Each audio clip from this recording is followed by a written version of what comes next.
Chapter 538. From now on, she was no longer the Guan Qing Han of the past, but a new person. Not only the daughter of the Guan Qing Han, but also the daughter of the Jun family, and the only daughter. Combing her hair, gracefully showing her graceful posture, choosing the right person to hire. A brand new life was in front of her. At such an exciting moment, Guan Qing Han's eyes were involuntarily looking for a person in the crowd. Finally, she saw it. That handsome face was gently smiling at her, his eyes soft, and at the same time, she heard a faint but familiar voice, Qing Han. Guan Qing Han smiled with tears in her eyes, and softly replied, N. Suddenly, her face turned red, and her heart suddenly felt sour. For a moment, she didn't know whether to laugh or cry, and her heart was obviously happy, but her tears quietly flowed out. Farewell, that nightmarish day. Under the command of Song Shang, all the distinguished guests entered their respective seats in an orderly manner, ready to drink to their heart's content. The wine that the Jun family brought out this time was the best wine from the sky-high price auction, and each table was prepared with more than a dozen jars, enough to drink to one's heart's content. The banquet hadn't even begun, but the rich fragrance of the wine was already enough to make one's mouth water. Jun Mo Xia was just about to move forward when he saw a man walking towards him with a smile on his face. He then said in a low voice, Third young master Jun, do you have time now? How about I have a few words with the third young master? The person who had just arrived was tall and handsome. His expression was cultured and refined, and his gaze was warm and amiable. Every movement he made exuded a carefree aura. He was the #1 scholar in the capital, the #1 son of the Grand Preceptor, and also the confirmed successor of the Li clan, Li Yuran. Oh. Have a chat. With you? Jun Moxie looked at Li Yuran with a smile that wasn't a smile, and tilted his head. Do you think there is room for a chat between us? Or rather, is there a need for a chat? Li Yuran smiled gently. Her eyes were focused as she said in a deep voice, yes. Not only is there a space to chat, but there is also a need to chat. I believe that Jun Sun Shao will be very interested in our topic. Jun Moxie turned his head and looked around. He pondered for a moment and said, so confident. Chatting is good. Let me satisfy your wish. Anyway, in this kind of occasion, chatting with you may not be very meaningful, but at least it is better than accompanying a lot of boring people and doing boring things. Li Yuran smiled bitterly. It turned out that this fellow had also seen through it. Talking to him today was a wish of hers. Fortunately, this wish of his was quite plausible. It's too messy here. Come with me. Jun Moxie chuckled. Presumably, you don't want others to hear what you say to me, right? A relatively quiet space is more comfortable. Li Yuran smiled and said, that's right. Thank you for your hospitality, third young master. Jun Moxie laughed and led the way. Li Yuran followed closely behind. In the eyes of an outsider, they looked like a pair of close friends walking hand in hand and chatting intimately. The moment Jun Mo Xia turned his head, he clearly felt that the emperor was looking at him from afar from his seat on the high seat. Although it was just a glance, those deep eyes were filled with an indescribable subtle meaning. Jun Moxie brought Li Yuran along the way. The two of them passed through the corridors, took a few turns, and arrived at the garden pavilion. In this early winter season, coming to the garden pavilion for a long chat. This was probably the first time such a strange thing had happened in Tianxiang Kingdom, or even the whole world. The sky was filled with dense clouds, and the wind was biting cold. The pavilion was even more windy, and bright from all directions. What a great place, this was definitely the place where colds and fevers originated. This was not because Jun Moxie was arrogant and neglected his guests, but because there was no better place to go. There were many guests who had come to congratulate the Li residents today, and they had already occupied the entire front hall, main hall, and inner hall. Guan Qing Han's courtyard was currently occupied by Mei Shuiyan and the others, so it was naturally inconvenient to bring Li Yuran over. His own courtyard was also occupied by Yi Guhan and 2 handicapped children, so it was also inconvenient. As for Jun Wui's courtyard, besides the silver blizzard cities Han Yen Meng and Mu Shui Tong, it was also guarded by a large number of soul devourer hidden guards. Naturally, it was even more inconvenient. The last place to go was Grandpa Jun's study. Wouldn't that be too much of a compliment to Li Yuran? After thinking about it for a while, Jun Moxie simply brought Li Yuran to the garden. In any case, the two of them were quite strong, and were immune to the cold and heat. Li Yuran's eyes wandered around, and she clicked her tongue in amazement. Third young master, this place is truly a place of great heroes. Throughout the entire Tianxiang Empire, the harsh winter has arrived, and the fallen leaves and fallen branches are everywhere. But the Jun residence's garden is actually so lush and green, and the spring is endless. It really makes one feel carefree and happy. I'm not trying to flatter you, but I'm speaking from the bottom of my heart. Jun Moxie laughed and sat down. He raised his hand to offer his seat, but didn't immediately respond. Li Yuran didn't immediately sit down. She clasped her hands behind her back, and her back was facing Jun Moxie. She seemed to be lost in thought as she looked at the greenery around her. Jun Moxie, as far as I can remember, this is the first time the two of us have such a formal conversation. Ah, so today is your first time. Jun Moxie nodded and sighed. It's a pity that I can't take responsibility. I really can't take responsibility. I'm 8 years older than you, and you're only 18. And I'm already 25 this year. Li Yuran ignored Jun Dashao's cold joke, and looked outside in a daze. Her eyebrows and eyes were full of loneliness. Third young master, do you know how I've been living all these years?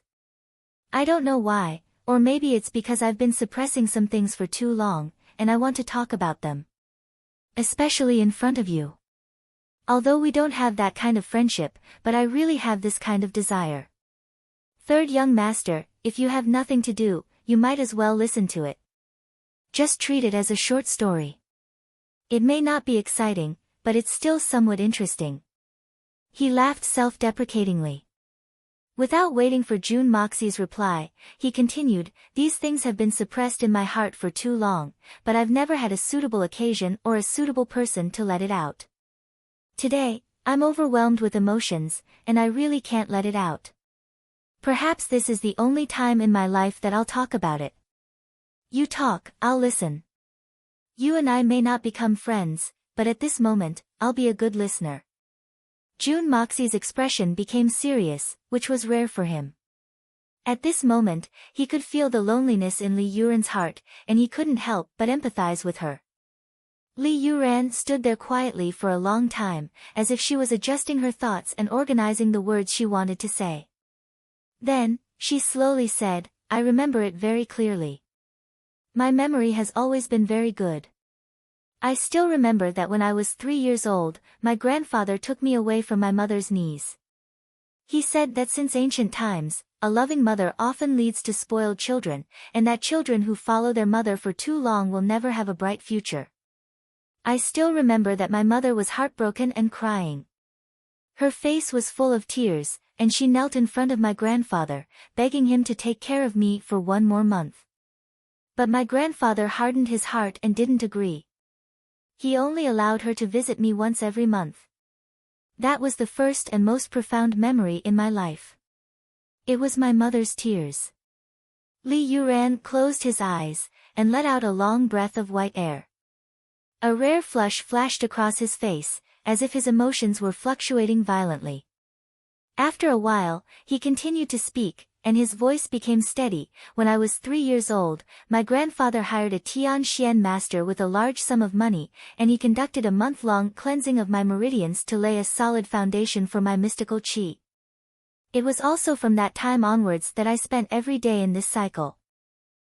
6 hours to practice martial arts, 6 hours to play the zither, chess, calligraphy and painting, 4 hours to practice swordsmanship, and the remaining 6 hours to eat and sleep. Jun Moxie sighed softly. He didn't know what to say at all.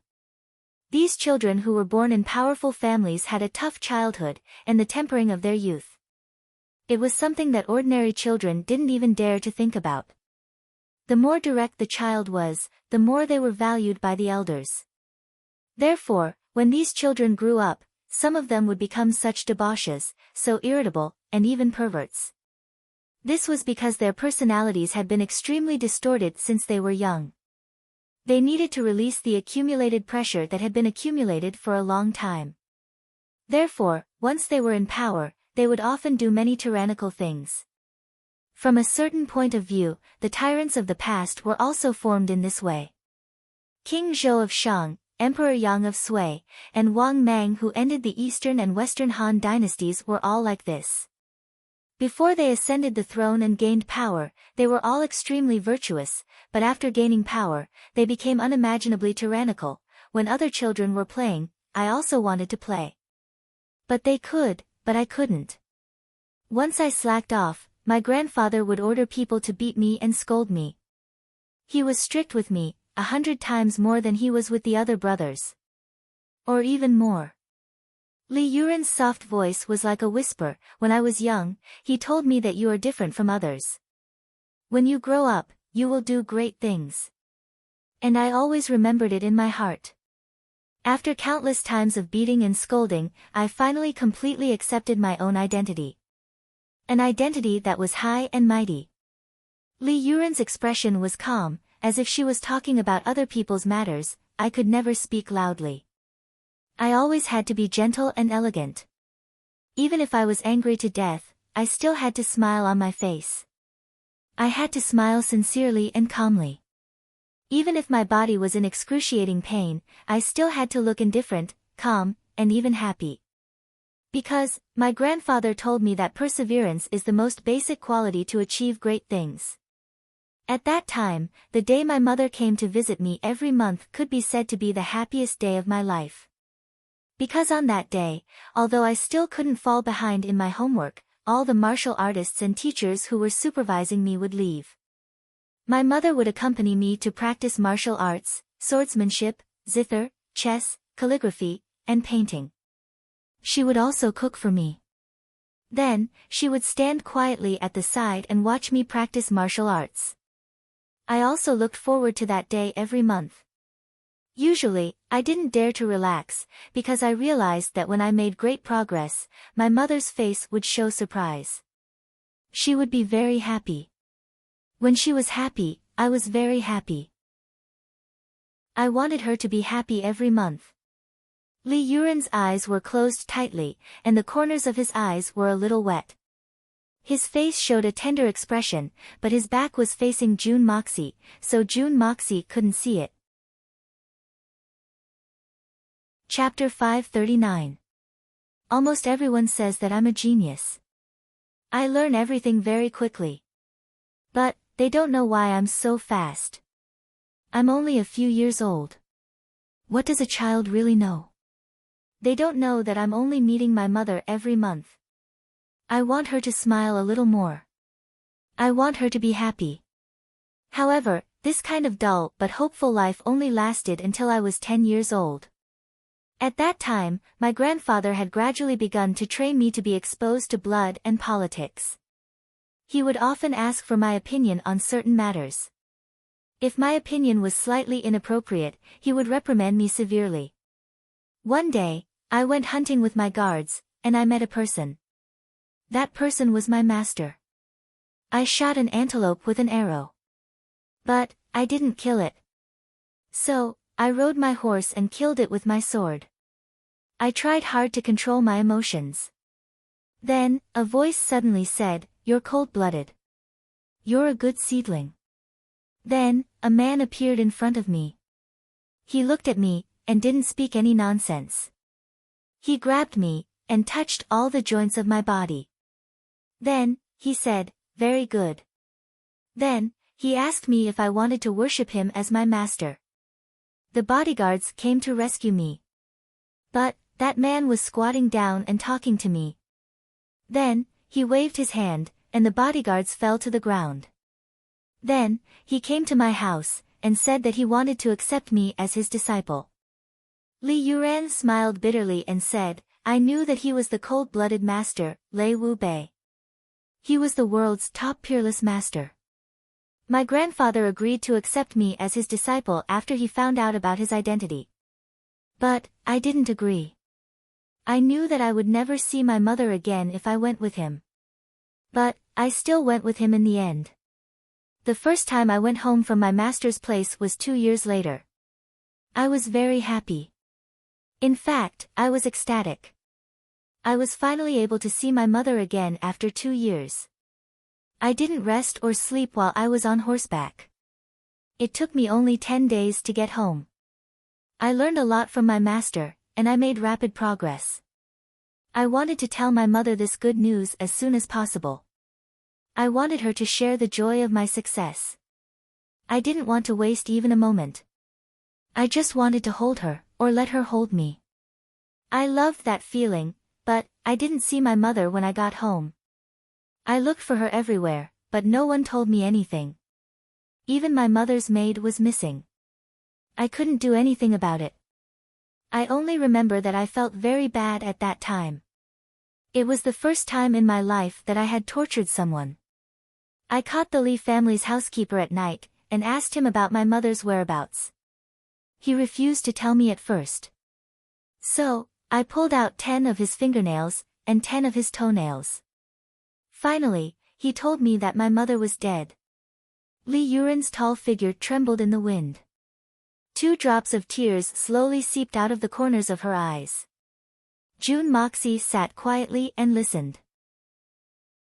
He suddenly felt a sense of pity for this former rival of his. My mother missed me very much after I left home. After I left home, my mother missed me very much. In fact, she would dream of me almost every day. My mother would cry and beg to see me every day. My father. Li Yuran's face contorted for the first time. My father was annoyed, and deliberately avoided her. But, my mother would always find a way to look for him. After crying for a while, they finally had a big fight one day. That damn bastard! Over such a small matter, he actually injured her. Her injuries were not light at all, and she passed away a few days later. When I came home, it was less than 2 months after my mother's death. At that time, the Minister of Revenue of the Empire was not Tang Yuan's father, but my father. He was good at both literature and martial arts. My mother was just a weak woman who didn't know martial arts. But, he was so cruel to her. Li Yuran clenched her teeth. June Moxie clearly heard a cracking sound. Li Yuran said in a hoarse voice, "Third young master, if you were me, what would you do? If I were you, what would I do?" June Moxie thought seriously. After a while, he shook his head with a bitter smile. On one side, it was his birth mother. On the other side, it was his birth father. What could he do? He thought quietly for a while, but he had no clue. He couldn't help but ask, "Then, what did you do?" "Third young master, it seems that you're no match for me in this aspect." Li Yuran smiled bitterly. Everyone says that the June family's third young master is a bloodthirsty man. But, I say that you're no match for me. I'm inhumane. He smiled cruelly. His lips trembled as he spoke through his teeth. I killed him. June Moxie was shocked. Li Yuran was only a 12-year-old child at that time. But, she had killed her own father. This was simply inconceivable. Ha ha ha. Li Yuran smiled bitterly. Is it that surprising? The first person I killed in my life was my father. Li Yuran's body trembled. It seemed as if she was having a spasm. It took a long time for her to regain her composure. Then, her voice became even more ruthless and indifferent. I changed from that day onwards. I changed completely. I became ruthless. My parents were dead. There was no one else in this world who was worthy of my care. I even killed my own father. So, what else could I not dare to kill? What else could I not kill? You're so ruthless. June Moxie felt ashamed of his inferiority. This wasn't just ruthless, it was inhumane. June Moxie felt that he wouldn't have gone to such extremes if he had been in her shoes. The mountains are deep and the seas are deep, the heavens are high and the earth is deep. My parents created me and raised me. So, I can't kill them with my own hands even if I'm wrong, right? No wonder I felt that Li Yuren's character had always been so twisted. She was so cold and vicious that it was scary. This incident must have had an incomparable impact on her. Afterwards, I took that blood-stained knife and went to my grandfather. I told him that I had killed your son. Because he had killed my mother. Li Yuran continued to narrate. Then, my grandfather stayed in a daze for a long time. Then, he issued his first order. Kill everyone who knew about this incident. Then, he announced to the public that my father had died of an incurable disease. I killed my father, and nearly 1,000 people were buried with him. It was then that I realized that everything I did no longer only involved myself, nor was it targeted at a single person. Instead, it was everything. Li Yuran smiled bitterly. Then, my grandfather gave me a good beating after dealing with these matters. Then, he said to me, no matter what I did, I shouldn't regret it. June Moxie sighed in his heart. This Li Yuran is extreme and vicious. But, the way that Grand Preceptor Li Shang taught his grandson is also superb. This is really a superb family. It's normal for a wife to miss her son. But, the husband didn't know how to comfort his wife or take good care of her. Instead, he beat his wife until she was seriously injured and even died. Then, the son came back and killed his father to avenge his mother. When the grandfather knew that his son was killed by his grandson, he actually told his grandson, don't regret it. The Li family is born cold-blooded. For example, Li Yuran's father beat his wife until she was seriously injured because of the dispute between husband and wife. And, Li Yuran went one step further and killed her own father with her own hands. This is really fucking bastard. People's hearts are made of flesh. At that time, my grandfather didn't sleep for several nights. His hair turned white. A few days later, he told me that my character is suitable for doing great things. If I want to succeed, I must be heartless and heartless. Li Yuran smiled bitterly and self-mockingly. June Moxie was completely speechless. No wonder Li Yuran can be so sinister and vicious. With such a father and grandfather, it would be a fantasy if he still taught a kind and virtuous grandson. Then, I went back to the mountain and only came down 3 years ago. During these years, the Li family paid for all the food and clothing on the mountain. Even the weddings, and funerals. Master treated me better and better. My fellow apprentices all felt that they owed my family. Li Yuran looked confused, but, I wasn't happy. I wasn't happy at all. When I returned home, my grandfather officially appointed me as the future head of the family.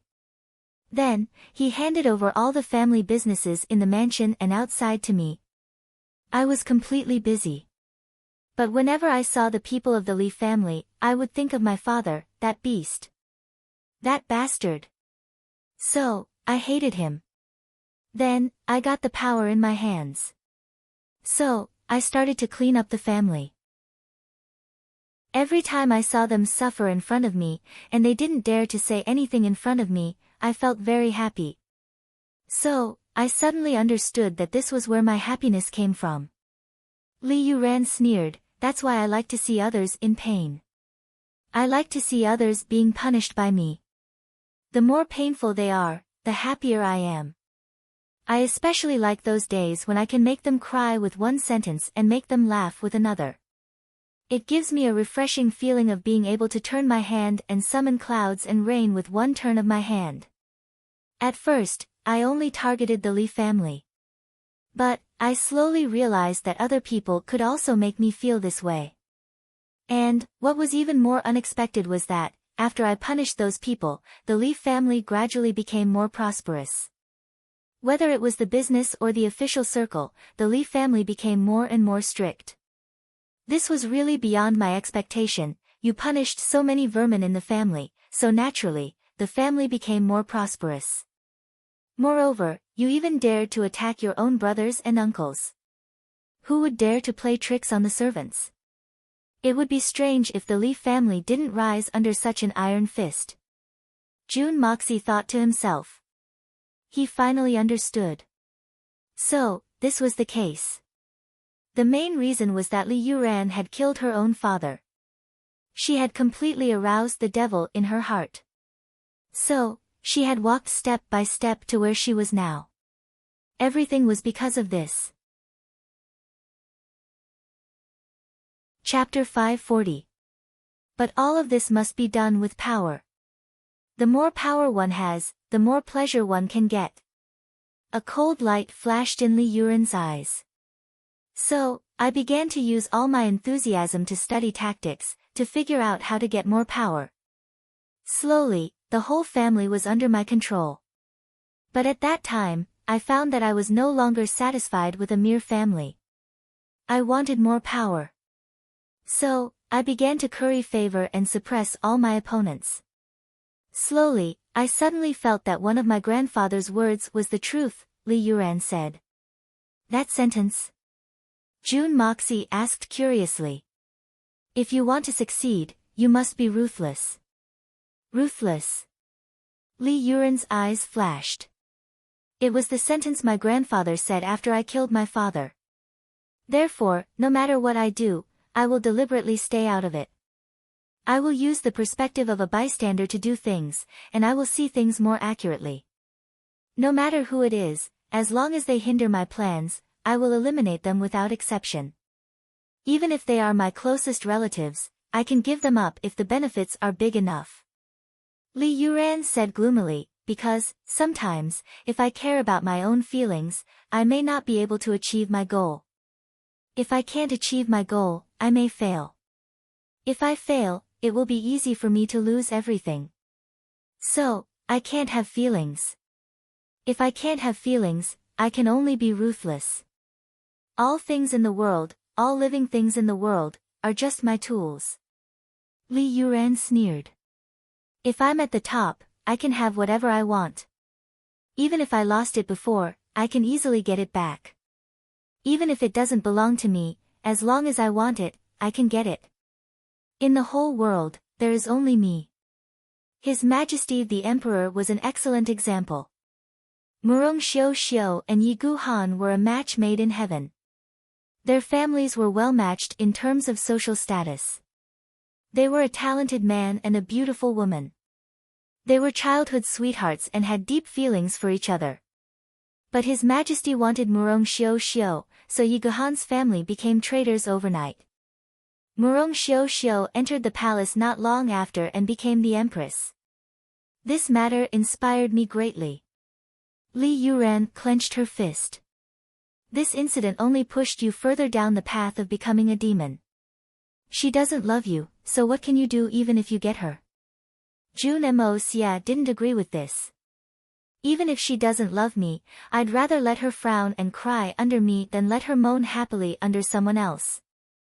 I may not be able to obtain her heart, but I will be able to obtain her body.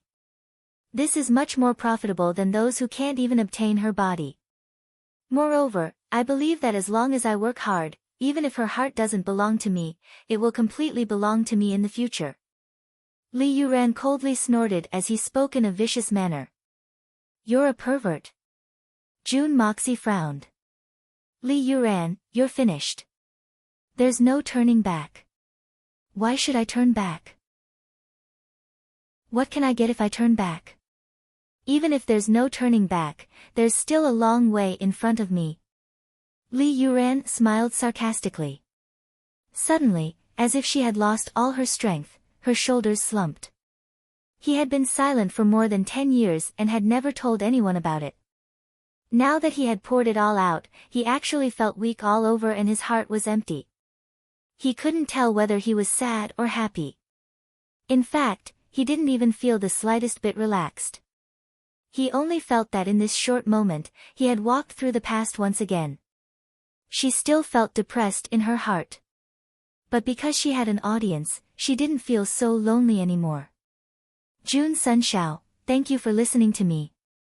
Apart from you, I can't think of anyone else I can talk to. After a long time, Li Yuran finally turned around. He slowly walked to the stone table and sat down. He then said in a serious tone, "This feeling right now is pretty good." There was a warm smile on Li Yuran's jade-like face. It was sincere and warm. She had regained her previous elegance. "You're welcome. You've made me understand a lot of things. I didn't believe it before. But today, I believe it." Jun Mo's eyes became clear as he looked at Li Yuran. He looked at this man who was stuck in the pit of evil, and couldn't extricate himself from it. Li Yuran was handsome, but he didn't feel that his demeanor was elegant. Instead, he felt pity for him. This person is a pitiful person, right? As for you, Jun Moxie, I've never paid attention to you before. In my eyes, I'm a swan flying high in the sky. And you're just a loach in the mud. I'm handsome, but you're useless. Li Yuran laughed, "That's why I've never paid attention to you. But this year, you've miraculously emerged as a new force. You've been soaring all the way. In just half a year, you've already surpassed me before I could react. When I first found out that you've made a name for yourself, I used to regard you as my rival. I even thought that you've endured for so many years. Now that you've risen, I think that you're similar to me in terms of character and inner qualities. But now, I don't think so anymore." Li Yuran's smile was a little bitter, "Because now, I'm not qualified to be your rival. A swan is beautiful, but compared to a rock that soars to the 9 heavens, it's insignificant. That's why we're having a long talk today." Jun Moxie smiled but didn't say anything. That was because this was already a publicly acknowledged fact. "Third young master, do you know why I'm having a chat with you?" Li Yuran laughed and looked at Jun Moxie with interest. "Hee, I think that even though young Master Li is depressed, you shouldn't tell me these secrets.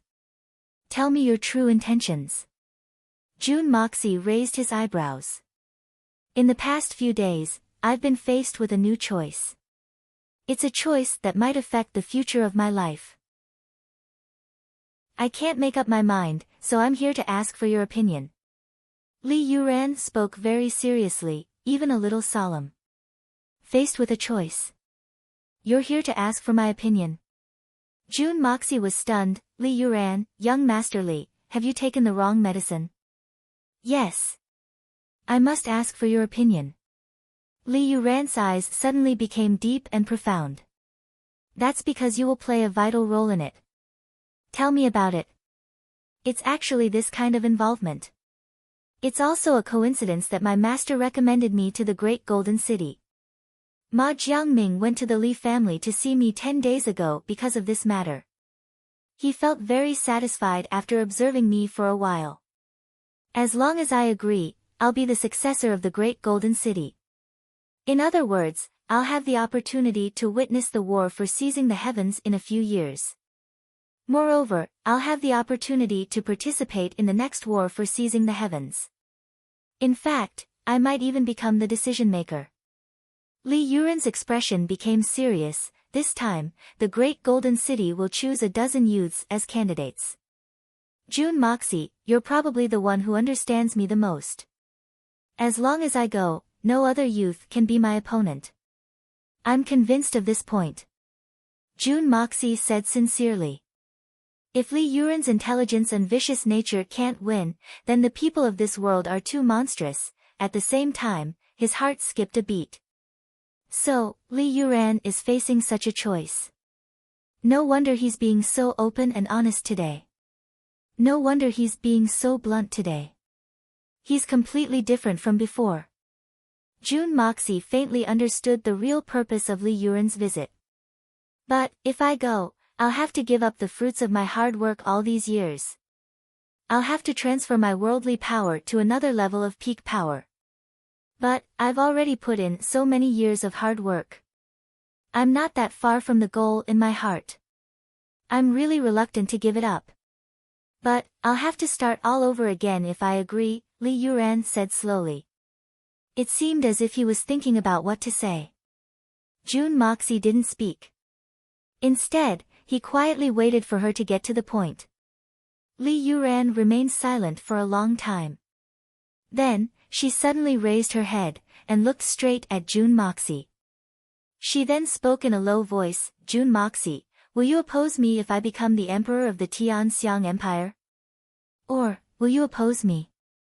I know that you don't have any desire for power. You don't care about this. You only care about your family. You only care about your feelings. You only care about the people you care about. Moreover, you only care about absolute strength and absolute freedom. I'm confident that I've never misjudged you. It doesn't matter who becomes the emperor. You won't care too much as long as it doesn't endanger you. And, I can swear to the heavens that I won't make an enemy of the Jun family, regardless of whether I succeed or not. In fact, I won't dare to make an enemy of the Jun family. Li Yuran's eyes started to burn with passion. She fixed her gaze on Jun Moxie. This has been my biggest dream for the first half of my life. I was confident that I would succeed. But, you've appeared now. I have a premonition that I'll receive a terrible blow from you if I act rashly. And, I can't afford such a blow considering the Jun family's current strength. Third young master, you're well aware of how the current emperor treats the Jun family. And, I'm also aware of some things. Moreover, the emperor's 3 sons aren't on good terms with you and Tang Yuan. So, I believe that you don't want them to become the emperor of Tianxiang. Therefore, I'll give up on the Great Golden City if you don't interfere. And, I'll go all out against Tianxiang. Chapter 541. Fourth update. Jun Moxie had been quietly listening, and hadn't spoken a word. His brows were tightly knitted, and it seemed as if he was deep in thought. Li Yuran had been agitated for a while. She took 2 deep breaths, and then calmed down. She then took a deep breath, and said, this is my choice. A real man can't be powerless for even a day. If third young master agrees, then I, Li Yuran, will have nothing to fear. Jun Moxie smiled deeply, don't tell me that I have such a big influence now. Yes. In fact, I don't even know if I have an even more terrifying influence. The current situation in Tianxiang is very clear. As long as you, Jun Moxie, want this country to perish, then the Tianxiang Empire's destruction will happen overnight. In fact, it would only take a single thought to slaughter the entire imperial family in one night. But, you're still worried about Senior Jun's feelings. Moreover, you don't have any conclusive evidence. So, you don't dare to act blindly without thinking. Li Yuran gritted her teeth, and said, if third young master still can't decide on his side, then I'll have no choice but to go to the Great Golden City. I'll have the opportunity to become enemies with third young master if I don't have a promise from third young master. So, I'll have no choice but to choose the direction of self-preservation. Li Yuran smiled gently, and calmly stated her 2 choices. Jun Moxie suddenly stood up, and paced 2 steps with his hands behind his back. His brows were tightly knitted. Li Yuran had already spoken her mind today. And, Jun Moxie absolutely believed that what Li Yuran had said today was from the bottom of her heart. But, Jun Moxie couldn't let go even though he believed it. With Li Yuran's character, even if she was speaking the truth at the moment. But, if there was a conflict of interest with him in the future, then it was to be expected that he would fall out with her mercilessly. And, that's because Li Yuran was such a person. Therefore, Jun Moxie didn't believe Li Yuran's promise at all. Moreover, Li Yuran's ambition was great, and his ability was indeed good. Moreover, his scheming methods were even better. But, Jun Moxie didn't believe that he would be a good candidate to manage the country. At this moment, Li Yuran was the prototype of a powerful minister, and also the best candidate for a powerful minister. However, he was not necessarily suitable to be the monarch of a country. Or maybe you think too highly of me. Jun Moxie furrowed his brows and said, Li Yuran, you have spoken frankly enough today. So, I will not hide anything from you. You are really not suitable to be a monarch. You should be below one person and above tens of thousands. That is your best position. But if you want to rule the world, you're still lacking a lot. Third young master, you mean, you don't approve of my suggestion? Li Yuran was a little disappointed. His voice was a little sharp. Why do you all think that I'm not suitable to rule the world? You said so, my grandfather also said so. Ha, don't tell me that Yang Huayu's 3 useless sons are stronger than me. If they have the chance to become the emperor, why can't I have the chance? You can't. Because you lack a little bit of domineeringness. This is something in your bones. You lack a lot of magnanimity, and you also lack a broad mind. More importantly, the most important thing in your heart is yourself. So, if you sincerely assist an emperor, you will be a powerful minister. Not only will you be able to hold a high position, but you will also be able to leave your name in the history books. Good and evil will be judged by the future generations. You can also make the country strong for a while. But if you want to rule the world and rule the world, your ability is not enough. Jun Mo Xia said these words seriously to this opponent of his in the past. It is really a coincidence. My grandfather also said the same thing. He said that if I become a minister, I can ensure that the Li family's foundation will not fall. But if I become a monarch, there will be an unexpected disaster, and the whole family will be destroyed. It is basically the same as what you said. Li Yuran's face was a little dispirited, like a defeated rooster. She suddenly raised her head fiercely, and her face was ferocious. Do you want me, Li Yuran, to be under someone else for the rest of my life? I am not willing. You keep saying that you are your grandfather.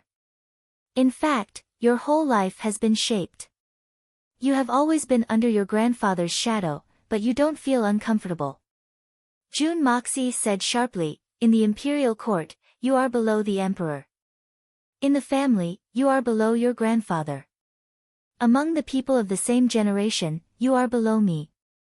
In the martial world, you are known as a genius, but you are not ranked at all. But you still lived for so many years. If it wasn't for your master who recommended you to the Supreme Golden City, I absolutely believe that you will continue to live like this, even, until you die. You will not really realize your biggest ambition with your own hands. Whether what I said is right or wrong, you know it better than me. You forced me to make a promise, but in fact, you just want a bargaining chip to fight against your grandfather, right? Moreover, I really don't like you. I don't like you at all. But, I don't want to deceive you since you have been honest with me today, Jun Moxie said heavily. Li Yuran, let's stop here. Oh. You have another candidate for the emperor? Li Yuran remained silent for a while. A strand of her hair fell down, and covered her fair face. Then, she suddenly raised her head, and her eyes became sharp. Don't tell me it's Yang Mo? She didn't wait for Jun Moxie to answer, and suddenly laughed. No wonder you made the decision to let Yang Mo enter the aristocratic hall. No wonder you let Yang Mo be in charge of dealing with the most difficult members of the royal family. It turns out that you have been tempering him all along. Li Yuran's smile was very cold. In fact, it seemed that she was very disappointed and desperate. I believe that you won't dare to touch him. Jun Moxie and Lengleng smiled as they avoided this topic. Li Yuran was such a person that he would think of ways to trip him up if he admitted it. But, he would become suspicious if he didn't admit it.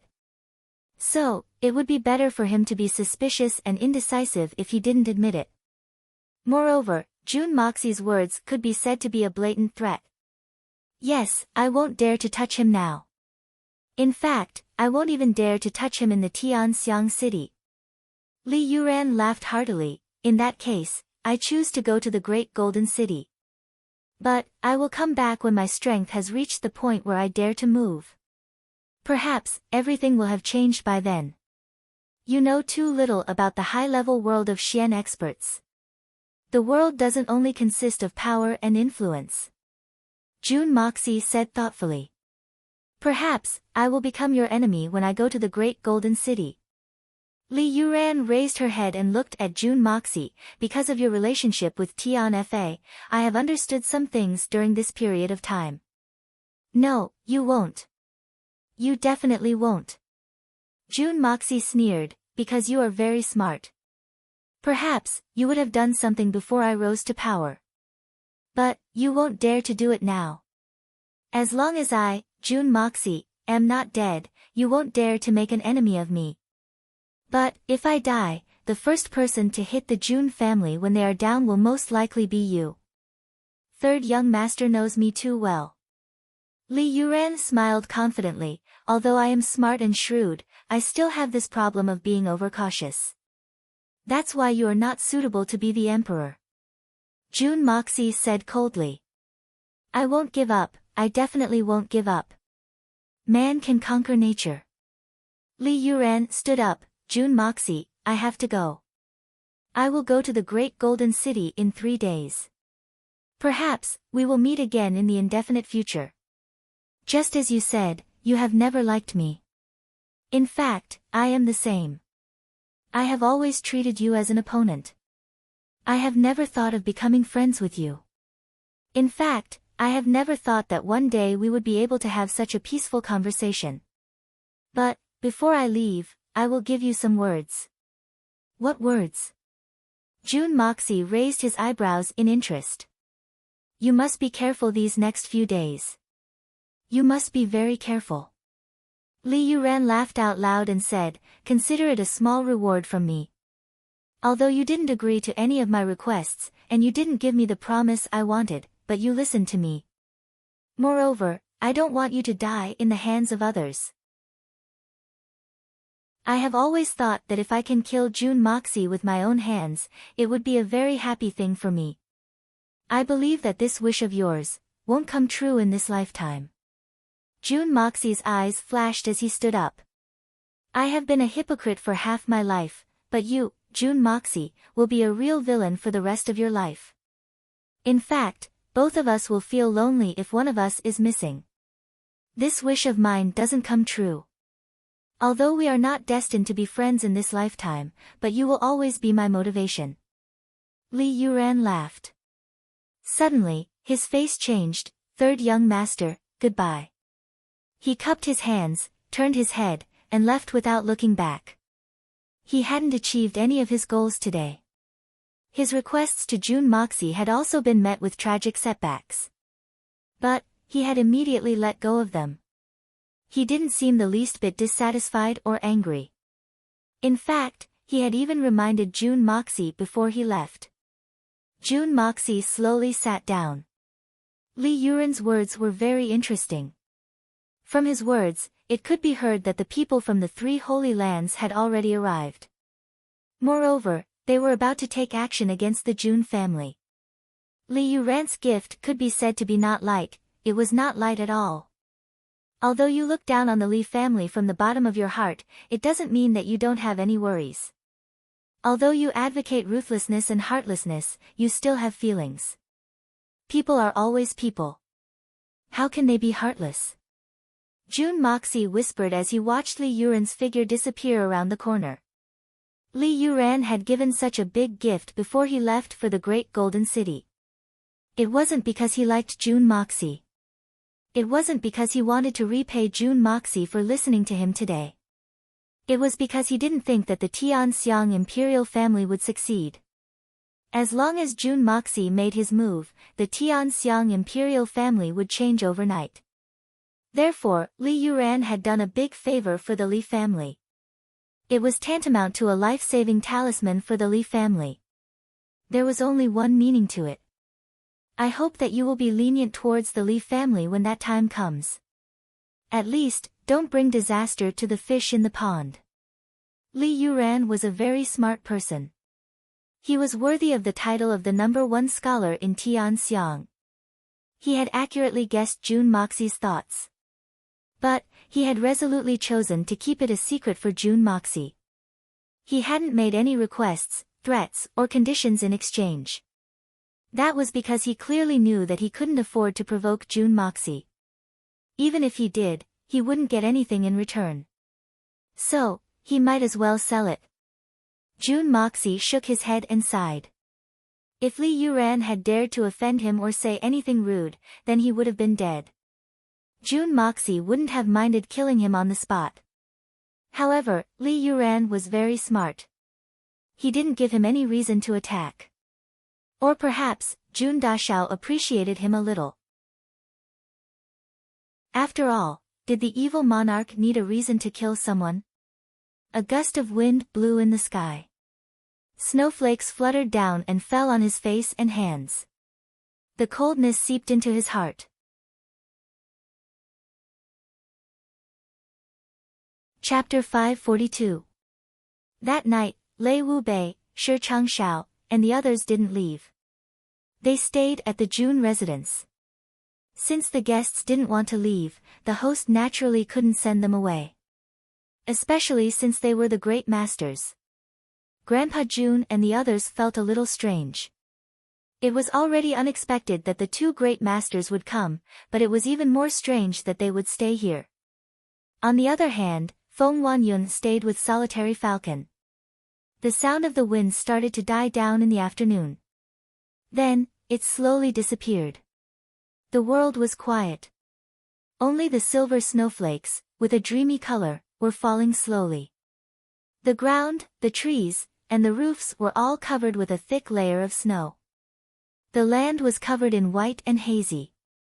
In the middle of the night, amidst the silence, more than 100 silhouettes quietly surrounded the June family's courtyard in the heavy snow. Everyone's movements were light and agile, as if they were riding the wind. In an instant, there were dozens of people standing on the walls of the June residence. These people were very skilled. Even the guards of the June residence were walking back and forth under the walls. But, they didn't notice that there were people standing on top of their heads. From afar, 7 or 8 figures fluttered over in the air. Their movements seemed to be even more agile than the fluttering snowflakes in the sky, and even more leisurely and carefree. In the elegant fragrance courtyard, Mei Shuiyan was lying on the bed. She frowned and suddenly sat up. Her body flashed, and she put on her clothes. She flicked her finger, and a small piece of paper flew out of the window. It unexpectedly made a turn in the air and went into the room of the Qian Sun Serpent Queen. Then, Mei Shuiyan's body moved slightly, and she was already in front of the window.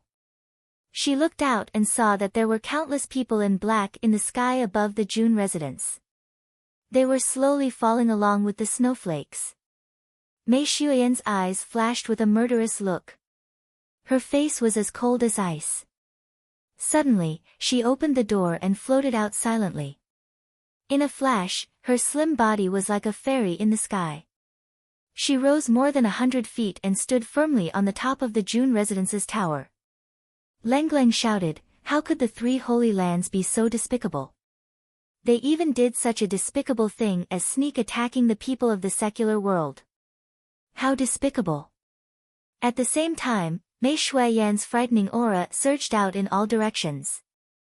In less than a breath's time, the entire June family's courtyard was completely enveloped by her aura. It was as if a dried-up lake had been filled to the brim by a raging torrent.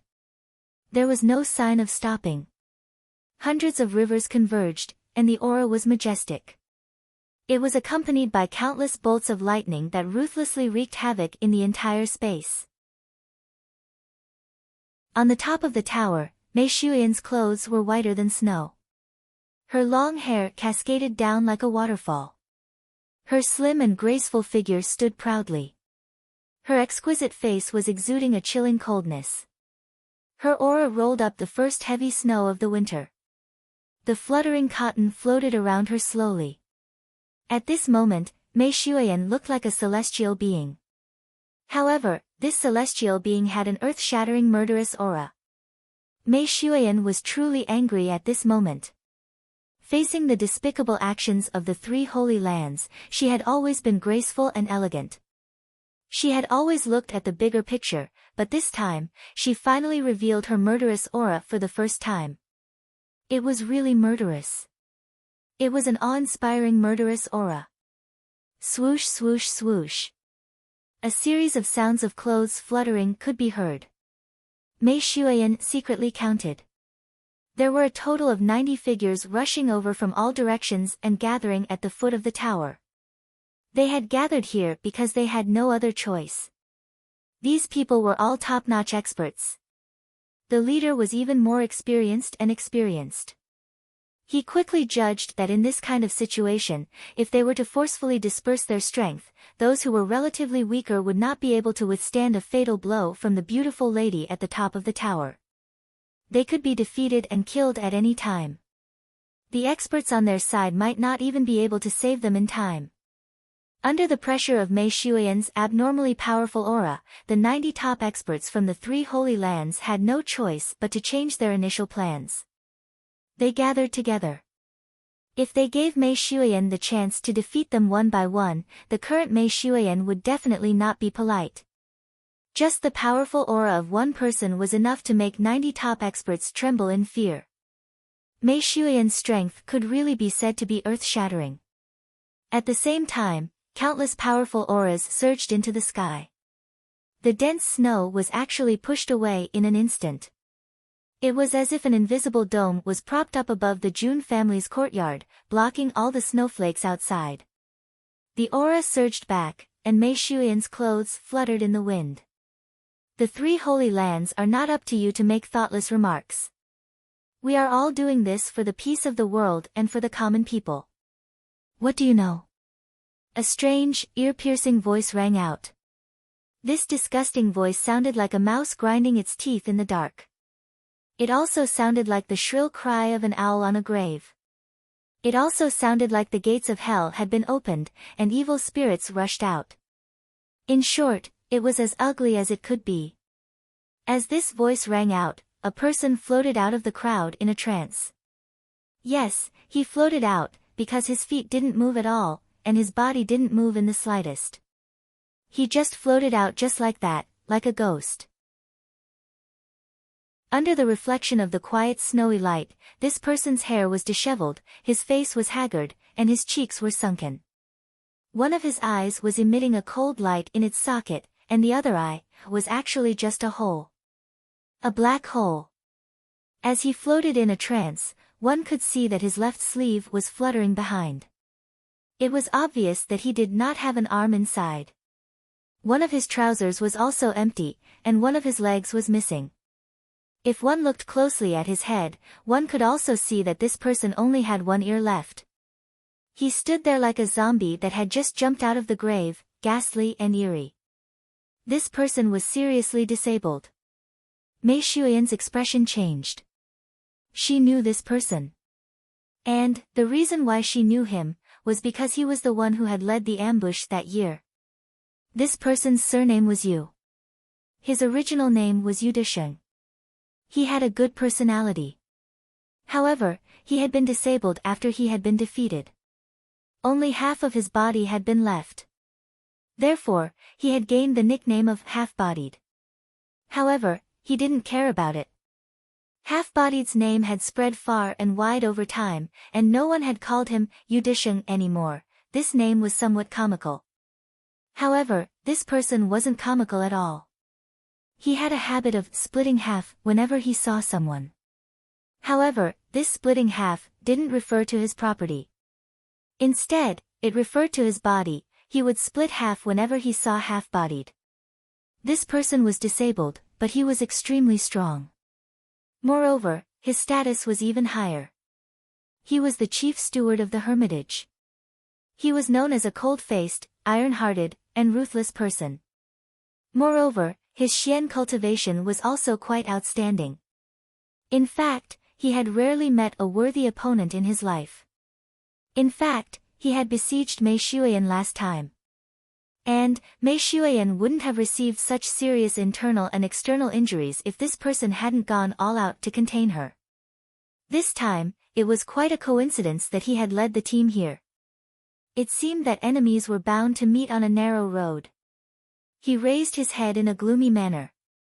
A cold ray of light flickered in his single eye as he looked at Mei Xuan. He then frowned. Then, he suddenly let out a strange laugh and said, "Little girl, don't be too arrogant. Don't stand too high. Otherwise, the wind will cut your tongue." Mei Xuan looked down at him from above. Then, she looked at him with Lenglang and said in a deep voice, "Get out." She had only said 3 words. However, these 3 words had suddenly exploded like 3 muffled claps of thunder. In fact, even the ground trembled a few times. In fact, the accumulated snow on the trees within a radius of several hundred feet fell down with a rustling sound. The 90 people in the courtyard were left in shock. They had known that the Jun family had a peerless expert. However, they hadn't anticipated that they would reach such a high level. Just based on the achievements of this Xian cultivation, not a single one of the 90 peak experts from the 3 holy lands could compare to him. However, they weren't afraid. After all, even the weakest among the people who had come here had reached the great master level. Moreover, there were 30 great master level experts among them. Each of the 3 holy lands had sent 10 of these experts. So, this was the most powerful cooperation that the 3 holy lands had seen in the last several hundred years. 60 great master level experts and 30 great master level experts were present. So, it would be a big joke if they were to be frightened by someone else's words. This woman's Xian cultivation is astonishing. But, even a fierce tiger can't stand up to a pack of wolves. Wasn't the big brother of the Tian Fa the Venerable Mei strong? Wasn't he overbearing? Wasn't he defeated by the 10 great master level experts? He had been forced to flee in a sorry state. So, what reason does he have to be afraid of a young woman? Little girl, you won't be able to convince us to leave just by standing there and talking nonsense. Then, you might as well come down and see if you have the ability. After all, people will only listen to your words if you have a big fist. Half-bodied narrowed his lone eye as he spoke up in a sinister manner. There was another person beside him. He looked refined and sharp. He had a dignified demeanor. It was Ning Wuqing. There was another person who also had the air of an immortal. His bones were clear and exquisite. His face was thin, and his hair was white. He looked as calm as a mountain. Another 7 people lined up behind him. Then, there were another 20 people lined up in 2 rows. This was the entire lineup of the hermitage. Mei Xuan looked down from above. She looked at their battle formation with cold eyes. She sighed in her heart. Their battle formation was very mysterious. It could be said that they could attack or retreat at will. In fact, only a group of battle-hardened experts could spontaneously form such a battle formation in a split second. It could be seen from this that the tacit understanding between these people had reached a very high level. And, this tacit understanding had been rehearsed for the upcoming war for seizing the heavens. However, this tacit understanding should have been used to deal with the outsiders. But, it had been used against their own people today. This was perhaps an indescribable sorrow. Chapter 543. None of the people here were mediocre. The strength of such a terrifying lineup had obviously reached an extreme level. In fact, it was hard to tell how many times stronger they were compared to the current strength of the Jun family. To put it bluntly, if Mei Xuan was not included, why would there be a need for the 90 top experts to attack together? Perhaps, 10 of them would have been enough to destroy the entire Jun family. So, how would the Jun family cope with this crisis?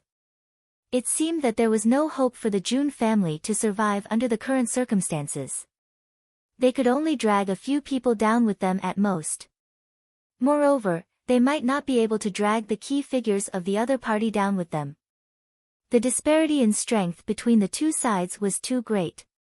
In fact, it wouldn't be an exaggeration to say that they were as different as the sky and the earth. Mei Xuan sighed at the thoughtfulness of the 3 holy lands' preparations for the war for seizing the heavens. But, it was a different matter when it came to her. She sneered in the sky. Then, her body suddenly soared into the sky, and her body flashed. No one noticed how she had moved, but she had already arrived on the ground. Then, she faced Half-Bodied and said, "Half-Bodied, I've already come down. What can you do to me now?" Mei Shuiyan's beautiful face was as cold as ice. She seemed calm and composed. However, she was actually very anxious inside. The reason why she had spoken up in the sky, and had come down at this time was because she wanted to buy some time. Perhaps a few people from the Jun family would be able to escape if they were lucky. And, they wouldn't have to worry about the opportunity to make a comeback as long as the seeds of the Jun family remained. However, the most important thing in Mei Shuiyan's heart was, him, as long as he could escape. Then, Mei Shuiyan would have no regrets even if she were to die in battle today. I hope that the Snake King, the Tiger King, and Jun Moxie will understand my intentions. They won't waste my sacrifice. I'll never see those enemies again. Time was too tight at the moment. So, there was no time to make any arrangements. Therefore, Mei Shuiyan could only place her hopes on the heavens. I'm sure you know why we're here. Half-Bodied smiled in a gloomy manner. His voice was extremely soft as he continued, "The young lady's cultivation is remarkable. So, you certainly know about the war for seizing the heavens. And, the Jun family's miraculous pills will determine the outcome of the war for seizing the heavens. For the sake of the safety of the continent and the well-being of the common people, as long as you and the Jun family hand over the divine pill and the alchemist, we swear that we will never offend the Jun family. We will retreat immediately. What do you think? This matter can be decided by the young lady. I'm giving the Jun family and the young lady enough face. Is it related to the safety of the continent and the well-being of the common people? What a big hat. Unfortunately, this cannot be a reason for your shameless and despicable behavior. Mei Shuiyan said disdainfully, you can't hide it from them. Others might not know what the three holy lands are like, but do you think I don't? If you want the elixir, just say it. Why do you have to use such a big hat to pin it on me? What does your own greed have to do with the common people of the world? The young lady is a straightforward person. I appreciate it very much. A middle-aged man from the illusory ocean of blood side smiled elegantly. He then leisurely stepped forward and said, listening to the young lady's words, it seems that you know a lot about our three holy lands. I'm ashamed to say that we've come here for our own interests. In fact, it wouldn't be an exaggeration to say that we've come here for our own interests. But, the young lady should know that we've come here for our own interests. However, the common people of the world will benefit in the end. I believe this. And, no one can deny it. The young lady is familiar with the history of the continent. So, it's only natural that you understand this. Those who wish to achieve great things shouldn't bother with trifles. Even the emperor of a country is like this. So, how can we protect the common people of the continent? This man's words were reasonable and well-grounded. His tone was neither servile nor overbearing. In fact, it was clear and logical. Even Mei Shuiyan found it difficult to refute him. She then carefully observed the man's appearance. She noticed that he had delicate features. His stature was moderate. He stood tall and straight. He was dressed in a purple robe. It was very eye-catching in the snowy night. There were 5 golden threads on the sleeves and collar of his purple robe. However, she heard him smile elegantly and continue, moreover, my illusory ocean of blood has come to the Jun family for another very important matter. The Jun family had destroyed 2 of our great master-level experts. Moreover, their great master-level expert, Huang Taiyang, had also been ambushed here. These 3 men were qualified to contribute to the war for seizing the heavens a few years later. So, this matter alone couldn't be said to be trivial. So, the young lady and the Jun family must give us an explanation no matter who's in the right or wrong in this matter. Otherwise, it won't be good for anyone if our friendship is damaged. His tone was very gentle. However, the meaning behind his words wasn't gentle at all. In fact, anyone could hear the threat in his words. Mei Shuiyan quietly looked at the gentle and refined face in front of her. She naturally knew that the other party looked like he was only in his 30s or 40s, but his actual age was more than 7 or 8 times that of 30 or 40 years old. Zi Jinghong, I've said it before. Despicable and shameless people don't need a reason. It doesn't matter what the reason is. Shamelessness is shamelessness. Mei Shuiyan's tone was as cold as ice. As for Huang Taiyang's death, don't you know the reason? And, you still have the nerve to talk about it. It's truly despicable. But, you've still chosen to talk about it. This makes me despise your illusory ocean of blood. This man's name was Zi Jinghong. He had another resounding name, Purple Qi from the east. The purple Qi covers the sky and the cloud hand. His sword comes from the east. He was the third most powerful person in the illusory ocean of blood. His swordsmanship wasn't inferior to Ning Wuqing's. His palm technique had the power to split mountains and split rocks. Even Mei Shuiyan hadn't expected that he would come in person. It seemed that the illusory ocean of blood was taking this matter very seriously. In fact, it wouldn't be an exaggeration to say that they were determined to win. Whether I despise you or not doesn't matter at this moment. Do you think that you can leave tonight? The man who had spoken was the leader of the Supreme Golden City. He was dressed in a linen robe. He wore a supreme crown on his head. There were 3 pearls inlaid on it. It looked as if the emperor of a country had suddenly appeared. Xiao Weiqing. Do you think that you're qualified to say such words? Mei Shuiyan smiled coldly. Do the 3 pearls of the Supreme Golden City only know how to boast shamelessly? Xiao Weiqing laughed. Then, he waved his hand and shouted, everyone, attack. Let's capture this lowly woman first. Ma Jiangming laughed strangely and flashed out. His face was filled with endless killing intent, and he was the first to rush out. His eyes were filled with jealousy and hatred. Ma Jiangming didn't know why, but he didn't like beautiful women. His face was filled with vicissitudes of life, but his heart was not old. His smile hid a dagger and showed no mercy. Mei Shuiyan let out a soft whistle and was about to attack. Suddenly, a petite and graceful figure flashed by. A green figure was especially dazzling in the pure white snow that covered the sky. A few light explosions sounded. A grayish-white figure and a green figure were already entangled in battle. The 2 of them spun around a few times, and it was no longer clear who was who. There were only 2 streaks of light rolling up and down in the snow. The flying snow in the air seemed to be scattered by the 2 of them. Snake King and Qian Sun. Mei Shuiyan was very anxious. The Qian Sun Serpent Queen hadn't retreated in time. Then, are the others still here? Then, he saw 2 tall and sturdy silhouettes dashing over from the left while he was thinking this. They were cursing loudly as they walked. Their voices were rough, and their curses were extremely loud and unpleasant to hear. They were Big Bear and Earthcracker. 2 figures were also rushing over from the right. Their movements were extremely agile. They didn't say a word. Their long hair was fluttering in the wind and snow. They were the solitary eagle of the prairie and Feng Wanyun of the fierce Gale swordsman. 2 people were approaching from a distance behind Mei Shuiyan. Their footsteps were heavy. Their faces were solemn. They were Jun Zhantian and Jun Wui. Both father and son had a determined look on their faces. Their faces were solemn, but extremely calm. Mei Shuiyan was so anxious that she broke out in a cold sweat. Oh my God! Why haven't any of these people retreated?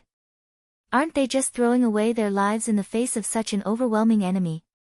What's the point of coming out knowing that they're going to die? Right now was not the time to be a hero. As long as they were alive, there would be a day for them to make a comeback. Mei Shuiyan didn't understand the intentions of the father and son. Tonight, the enemies who had come to the Jun family were all stronger than the Jun family.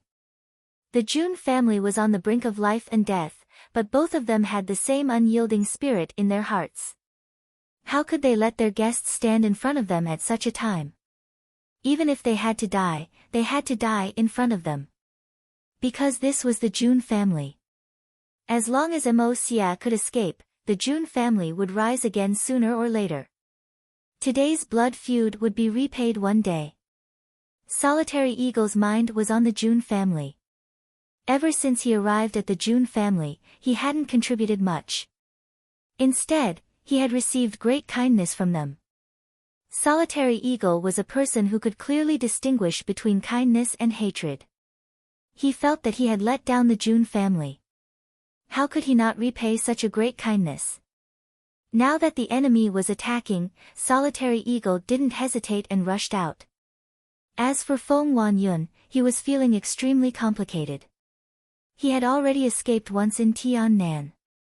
Was he going to escape a second time? Then what kind of person would he be? A tortoise hiding in its shell. Even if he knew that the enemy's strength was not weaker than his, and many of them were even stronger than him, he would only be courting death if he went up. But as a hot-blooded man, if he didn't do it now, then when? Forget it, if I die, then I die. So Feng Wanyun followed Solitary Eagle and rushed out. Roar! Jun Mo Xia's 300 Heaven Destroyer and Spirit Devourer members all appeared at the edge of the courtyard. Their faces were cold and solemn, and each of them had an expression of grief and indignation. They held Xian beast crossbows in their left hand, and sharp swords in their right. Their bodies were filled with killing intent, and their faces were filled with violence as they slowly surrounded them. Chapter 544. Third Night. Also. A long and loud shout was heard from the top of the courtyard's wall as three silhouettes appeared. Hai Chenfeng, Song Shang and Bailey Luo Yun appeared at the same time.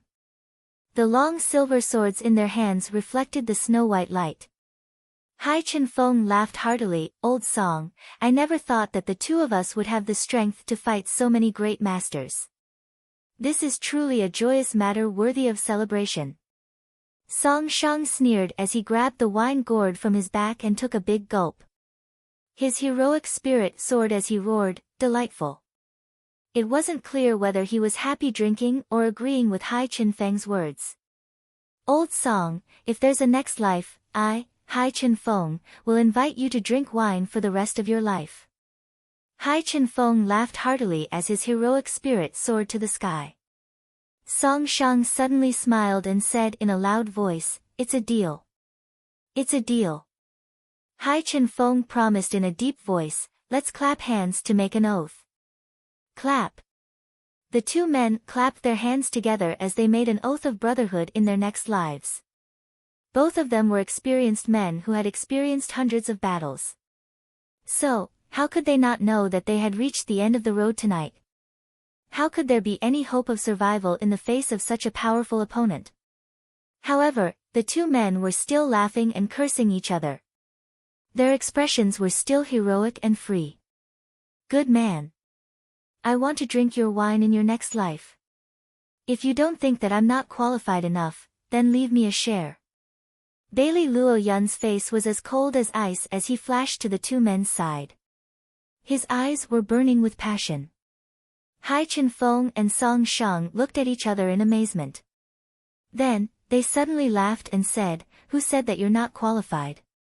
Good brother, we're brothers in this life and in the next." Clap clap clap. The three men looked at each other and smiled. Hai Chenfeng and Song Shang weren't familiar with Bailey Luo Yun. In fact, they had only met once and a half. But, they were undoubtedly good brothers since they were willing to sacrifice themselves at this critical juncture. Life and death is the best whetstone for friendship. Whether it was a hero or a martyr, loyal or treacherous, virtuous or foolish, whether it was a hypocrite or a genuine one, in the face of life and death, nothing could hide. Shi Changshao and Lei Wu Bei, the two guests who had come to congratulate them yesterday, also appeared in succession. However, they appeared in the enemy's camp. However, in the camp of the three holy lands, where experts were as numerous as trees in a forest, the fourth and sixth great masters of the 8 great masters were actually so unremarkable. Ding! The Serpent King and Ma Jiangming had both drawn their weapons at the same time. That clanging sound just now was clearly the sound of weapons clashing against each other. The two of them could be said to be the ancestors of sinister people. Both of them were scheming against each other in their hearts, and each of them chose the most unexpected moment to attack.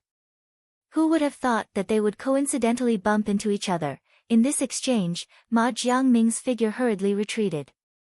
This was because he discovered that in that instant of contact between his sword and the opponent's sword, a rice grain-sized hole had actually appeared. His sword was the 100-tempered cold iron sword. He had spent a great deal of blood, sweat, and tears on it. He didn't know how many people he had killed to obtain it. He had used this sword to roam the world unhindered for his entire life. And it had never been damaged. However, he hadn't expected that it would be damaged today. Ma Jiangming was greatly alarmed when he saw that his treasured sword had been damaged. He felt as if his heart was being twisted, and his soul was about to leave his body. The Snake King had seized the upper hand. So, he followed up with another attack. He twisted his waist, and his body bent at a strange angle in the air. In fact, it seemed as if his body had been bent into 7 or 8 sections. Then, he chased after Ma Jiangming with the speed of the wind. It seemed as if a huge snake was flying in the air. It seemed as if it was going to devour the enemy in the middle of the snowstorm. Ma Jiangming's eyes flashed. His heart moved, and he blurted out, "So, it's the Snake King." This attack seemed to be the signature move of the Snake King of the Tianfa forest. 7 bends of the spirit snake.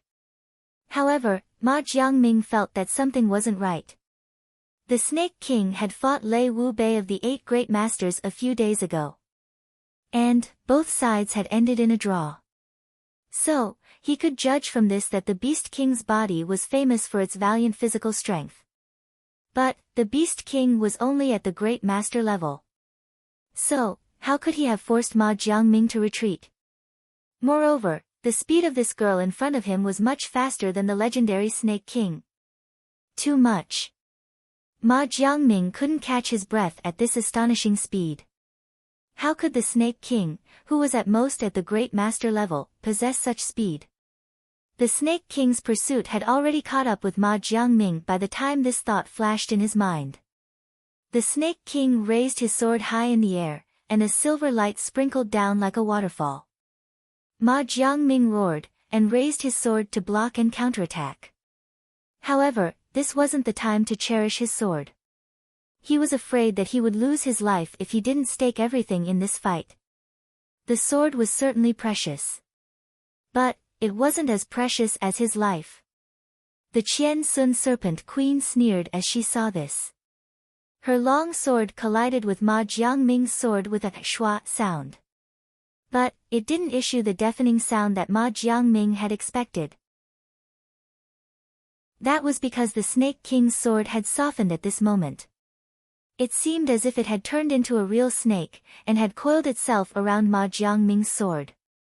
Then, the sword's body had taken advantage of this opportunity to twist around Ma Jiangming's sword. Then, the sword's blade had changed to an impossible angle. Ma Jiangming's other arm had been cut open with a shua sound. It was so deep that the bone could be seen. Ma Jiangming shouted loudly. His aged face spasmed, and beads of sweat started to drip down. This time, he had truly lived up to his name. His body hurriedly retreated, and his waist bent backwards as if his life depended on it. Even with his reputation as a superior supreme, he had actually been forced to such a state by the Snake King in just a few moves. Although he had underestimated his opponent, it was clear that the Snake King's astonishing speed and the strangeness of his sword had greatly exceeded his expectations. A green light flashed in Qian Sun's eyes, and the corners of her mouth curled into a cold smile. Her sword suddenly turned soft, and turned as hard as iron. Then, it stabbed towards Ma Jiangming's chest. How could Qian Sun not understand the bleak situation they were in right now? If they could take down one of the enemy's strongest experts, it would be greatly beneficial to their side. The back half of the Snake King's sword was still wrapped around Ma Jiangming's cold iron sword. But, the front half of the sword had actually attacked on its own. The sword light flashed like lightning, and the forked tip of the sword was like a venomous snake's tongue. It was as fast as lightning. From the looks of it, Ma Jiangming could no longer dodge this attack. Two angry roars were heard. Suddenly, two supreme martial artists attacked from the left and right. One of them stabbed towards the Snake King's left shoulder with a flash of his sword, while the other struck towards the top of the Snake King's head with the force of a mountain. If Qian Sun maintained this sword attack, then Ma Jiangming would undoubtedly be heavily injured, and there was even a high chance that he would die. But she herself would also be in grave danger. If she wanted to dodge these two attacks, she would have to abandon her sword and retreat. The exquisite technique of wrapping around the opponent's weapon had actually become the greatest obstacle to her own advance and retreat. This attack was actually an exquisite technique to rescue the besieged by besieging Wei. With Ma Jiangming's status, fighting the Snake King alone was already a bit too much for him. It was an unfair victory, and it would be a joke if he didn't win. But now, he had been defeated in just a few moves, and even had to be besieged by the other two. It could be said that he had lost all his face. Not only his own face, but even the three Holy Lands' faces had been swept to the ground. However, the people from the three Holy Lands didn't care about this at this moment. Because everyone could see that the Snake King's sword was a peerless weapon. If they could obtain such a weapon, what did it matter if they were to carry a bit of a bad reputation? Moreover, the history books were always written by the victors. The Jun family's destruction was already a foregone conclusion. As long as they didn't say anything, who would know about this unpleasant episode? Qian Sun sneered and ridiculed. It turns out that the three Holy Lands are here to gang up on me. Today, my horizons have been broadened. Are these the three Holy Lands, or are they just street thugs? Her hand didn't stop moving even as she spoke. The tip of her long sword rapidly cut across Ma Jiangming's chest. Then, she calmly withdrew. The long sword was like a snake that had loosened its grip on the enemy. Then, it rapidly detached itself from the cold iron sword as she retreated. One person and one sword were like two agile snakes. They spun and flashed, and had already retreated 100 feet away. However, their movements weren't hindered in the slightest. The speed and agility of the Snake King's agility had far exceeded everyone's expectations. It could be said that everyone was startled. In fact, the Snake King's sword would have been cut into two pieces if he hadn't been afraid of the two great master-level experts' fatal killing moves. So, he hadn't been able to use his sword moves properly. Ma Jiangming's body would have been cut into two pieces by now. Angry roars resounded from the sidelines. The two irascible beast kings, Bear Mountain and Earthcracker, had already started to exchange blows with the three great master-level experts. Zi Jinghong narrowed her eyes in a dangerous manner. Then, she slowly asked, "Are you the Snake King?" Qian Sun Serpent Queen snorted and replied, "I'm the Snake King." "What are you going to do about it?" "So, those two over there must be the Tiger King and the Bear King?" Zi Jinghong looked at the Snake King with a faint smile on her face. It seemed as if she had discovered a huge treasure. Qian Sun Serpent Queen sneered, "Zi Jinghong, what are you trying to say? You're a real man. So, how can you be so wishy-washy like a woman? Even the heavens are helping me. This trip to the Jun family has turned out to be an unexpected harvest. I hadn't expected that I would be able to obtain those 3 Xian dans so easily. This has saved me a long and arduous journey." Zi Jinghong laughed wildly. Then, she waved her hand and shouted in a stern voice, "Kill. I only want the dead, I don't want the living." The illusory ocean of blood subordinates complied in unison. Then, they charged forward with a loud rumble. Their weapons gleamed brightly. It was obvious that they were about to attack. "Wait!" Mei Shuyan shouted softly. Then, a sharp light flashed in her eyes. "Zi Jinghong, what did you just say? Did you say that you want the Beast King Xian Dan?" Her tone was low and slow. But, it revealed the sharpest sense of danger. In fact, it even seemed a little gloomy. The pressure of an impending storm suddenly filled the entire area. The Beast King Xian Dan's most precious treasure. Who doesn't want it? Zi Jinghong smiled faintly. She placed her hands behind her back. Her demeanor was carefree and unrestrained. Then, she said lightly, "I, Zi Jinghong, am also a Xian cultivator." She even pretended to sigh as she said the last sentence. "Zi Jinghong, you really have a lot of guts. Do you know who I am?" Mei Shuyan said in a stern voice, "How dare you act so presumptuously in front of me? Do you know how to write the word death?" Chapter 545. The fourth chapter. Finally finished. Half-Bodied laughed in a strange manner. Then, he obscenely looked at Mei Shuyan's exquisite body with his one eye. Then, he clicked his tongue and said, "Today can be said to be one accident after another. The 4 Xian Beast Kings have left Tian Fa, and appeared at the Jun family's residence. This is truly an unexpected harvest. It seems that even the heavens are on our side. So, an accident is an accident." This old man had never thought that the famous Venerable Mei of the Xian continent, the supreme leader of Tian Fa, would secretly become a woman, and hide in a man's house. Mei Shuyan's complexion turned somewhat pale. "Half-Bodied, do you want to court death?" Half-Bodied smiled mischievously. "Half-Bodied's head can be taken as long as Venerable Mei has the strength to do so. However, it seems that it won't be easy today. Venerable Mei, this old man has something that he doesn't understand. So, he would like to consult you about it." He smiled evilly. "What's the matter?" Mei Shuyan's pretty face was filled with killing intent. Her eyes flickered with a blood-red light.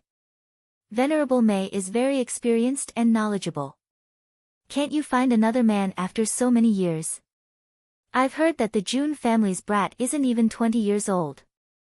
Or, is it because the taste of the Jun family's brat is particularly enchanting? Could it be that Venerable Mei is unable to stop himself? Is that why he has come to Tianxiang City from thousands of miles away to offer himself as a bed partner?" This old man is very curious about the current status of the famous Venerable Mei of the Xian continent.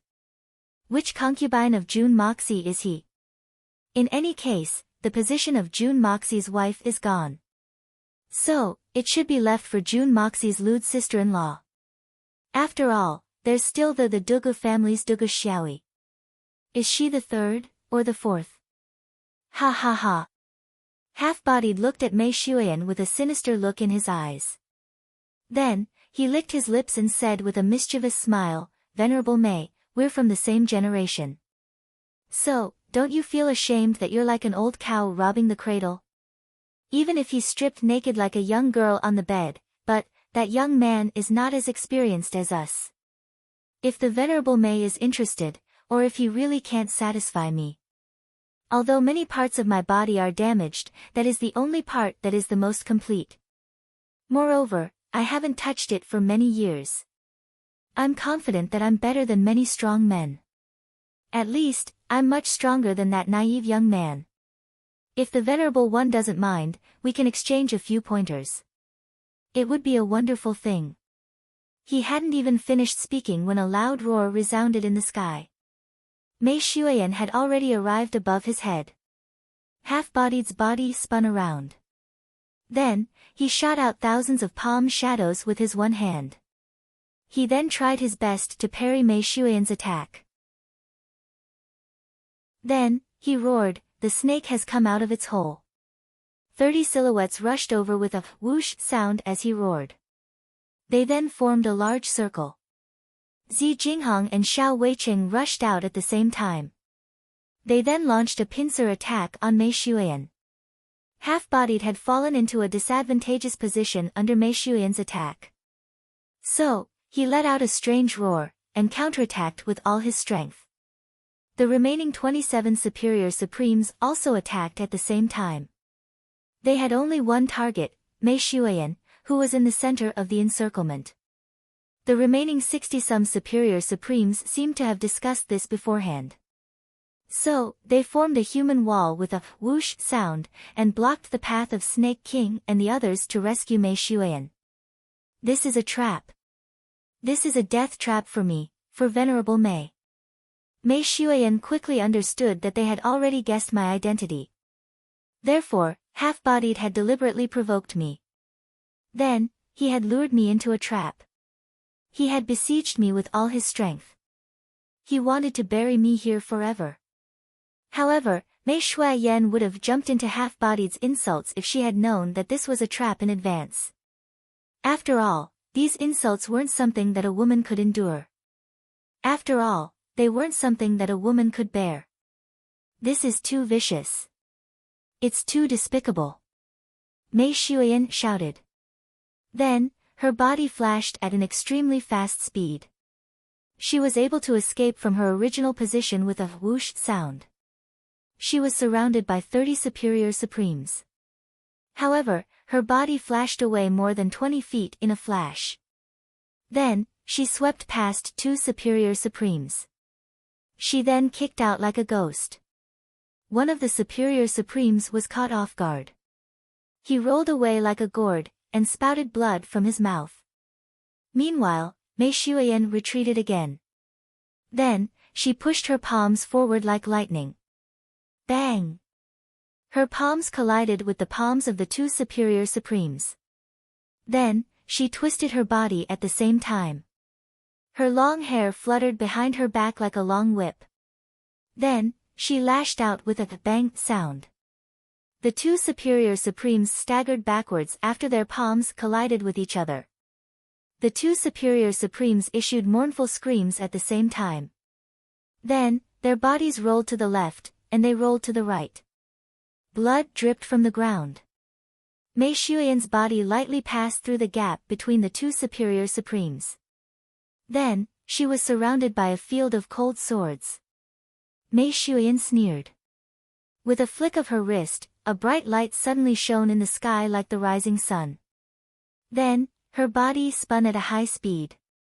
With a one sound, a cold light condensed from the sky to the ground surrounded Mei Shuyan.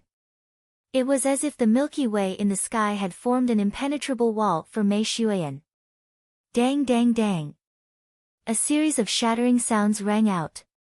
The 8 superior swordsmen surrounding Mei Shuyan retreated in shock. Only half of their swords were left in their hands. Although they already knew that the Snake King had a peerless divine weapon in his hands, how could a divine weapon be so easily obtained? Never would they have thought that not only did Mei Shuyan have one, but from the looks of it, the quality of Mei Shuyan's sword was even better than the one owned by the Snake King.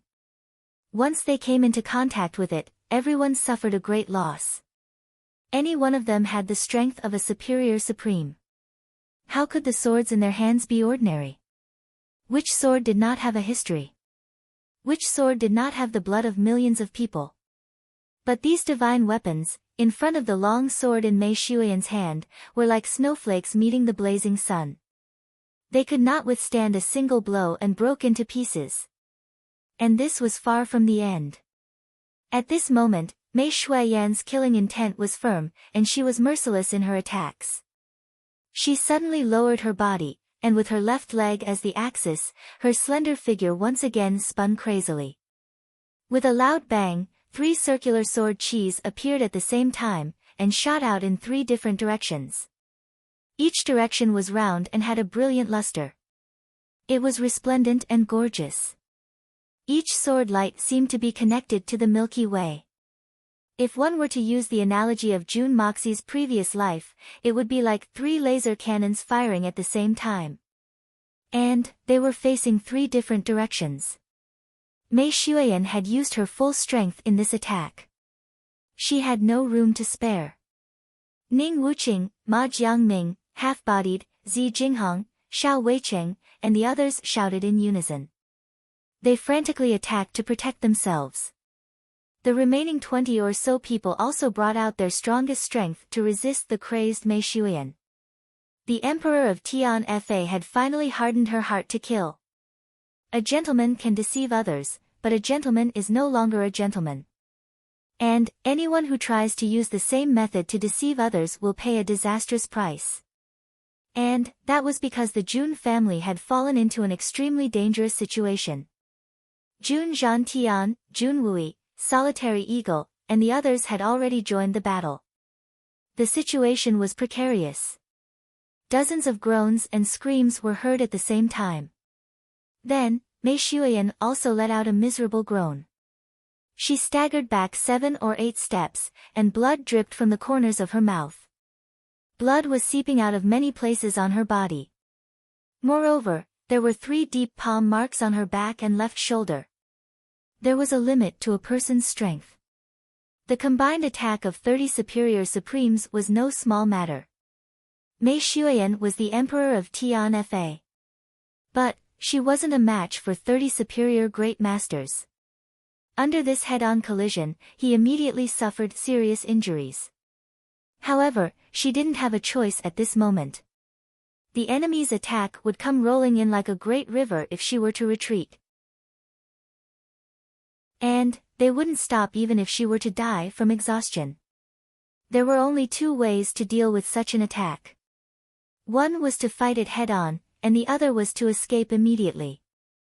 Mei Xueyan's current strength was unstoppable if she wanted to escape unscathed. But now, the Jun family members were all here, waiting to be slaughtered. The 3 beast kings were also here. Everyone was trapped in a bitter battle. How could Mei Xueyan just walk away from this? Therefore, she could only choose to fight it head-on. Actually, this fight was not that heavy for Mei Xueyan, who had made many breakthroughs in recent days. But what was really bad was that she hadn't experienced such a high-intensity battle for a long time. Today's sudden battle had unexpectedly caused her old injuries. This was like adding 100 pounds to one's already bad situation. The old injuries from many years ago had suddenly flared up at this critical moment. Mei Xueyan could even clearly feel that her internal organs were bleeding. The evil energy that had been corroding her for many years had also begun to rise. Mei Xueyan's heart turned cold. Could it be that today, was this it?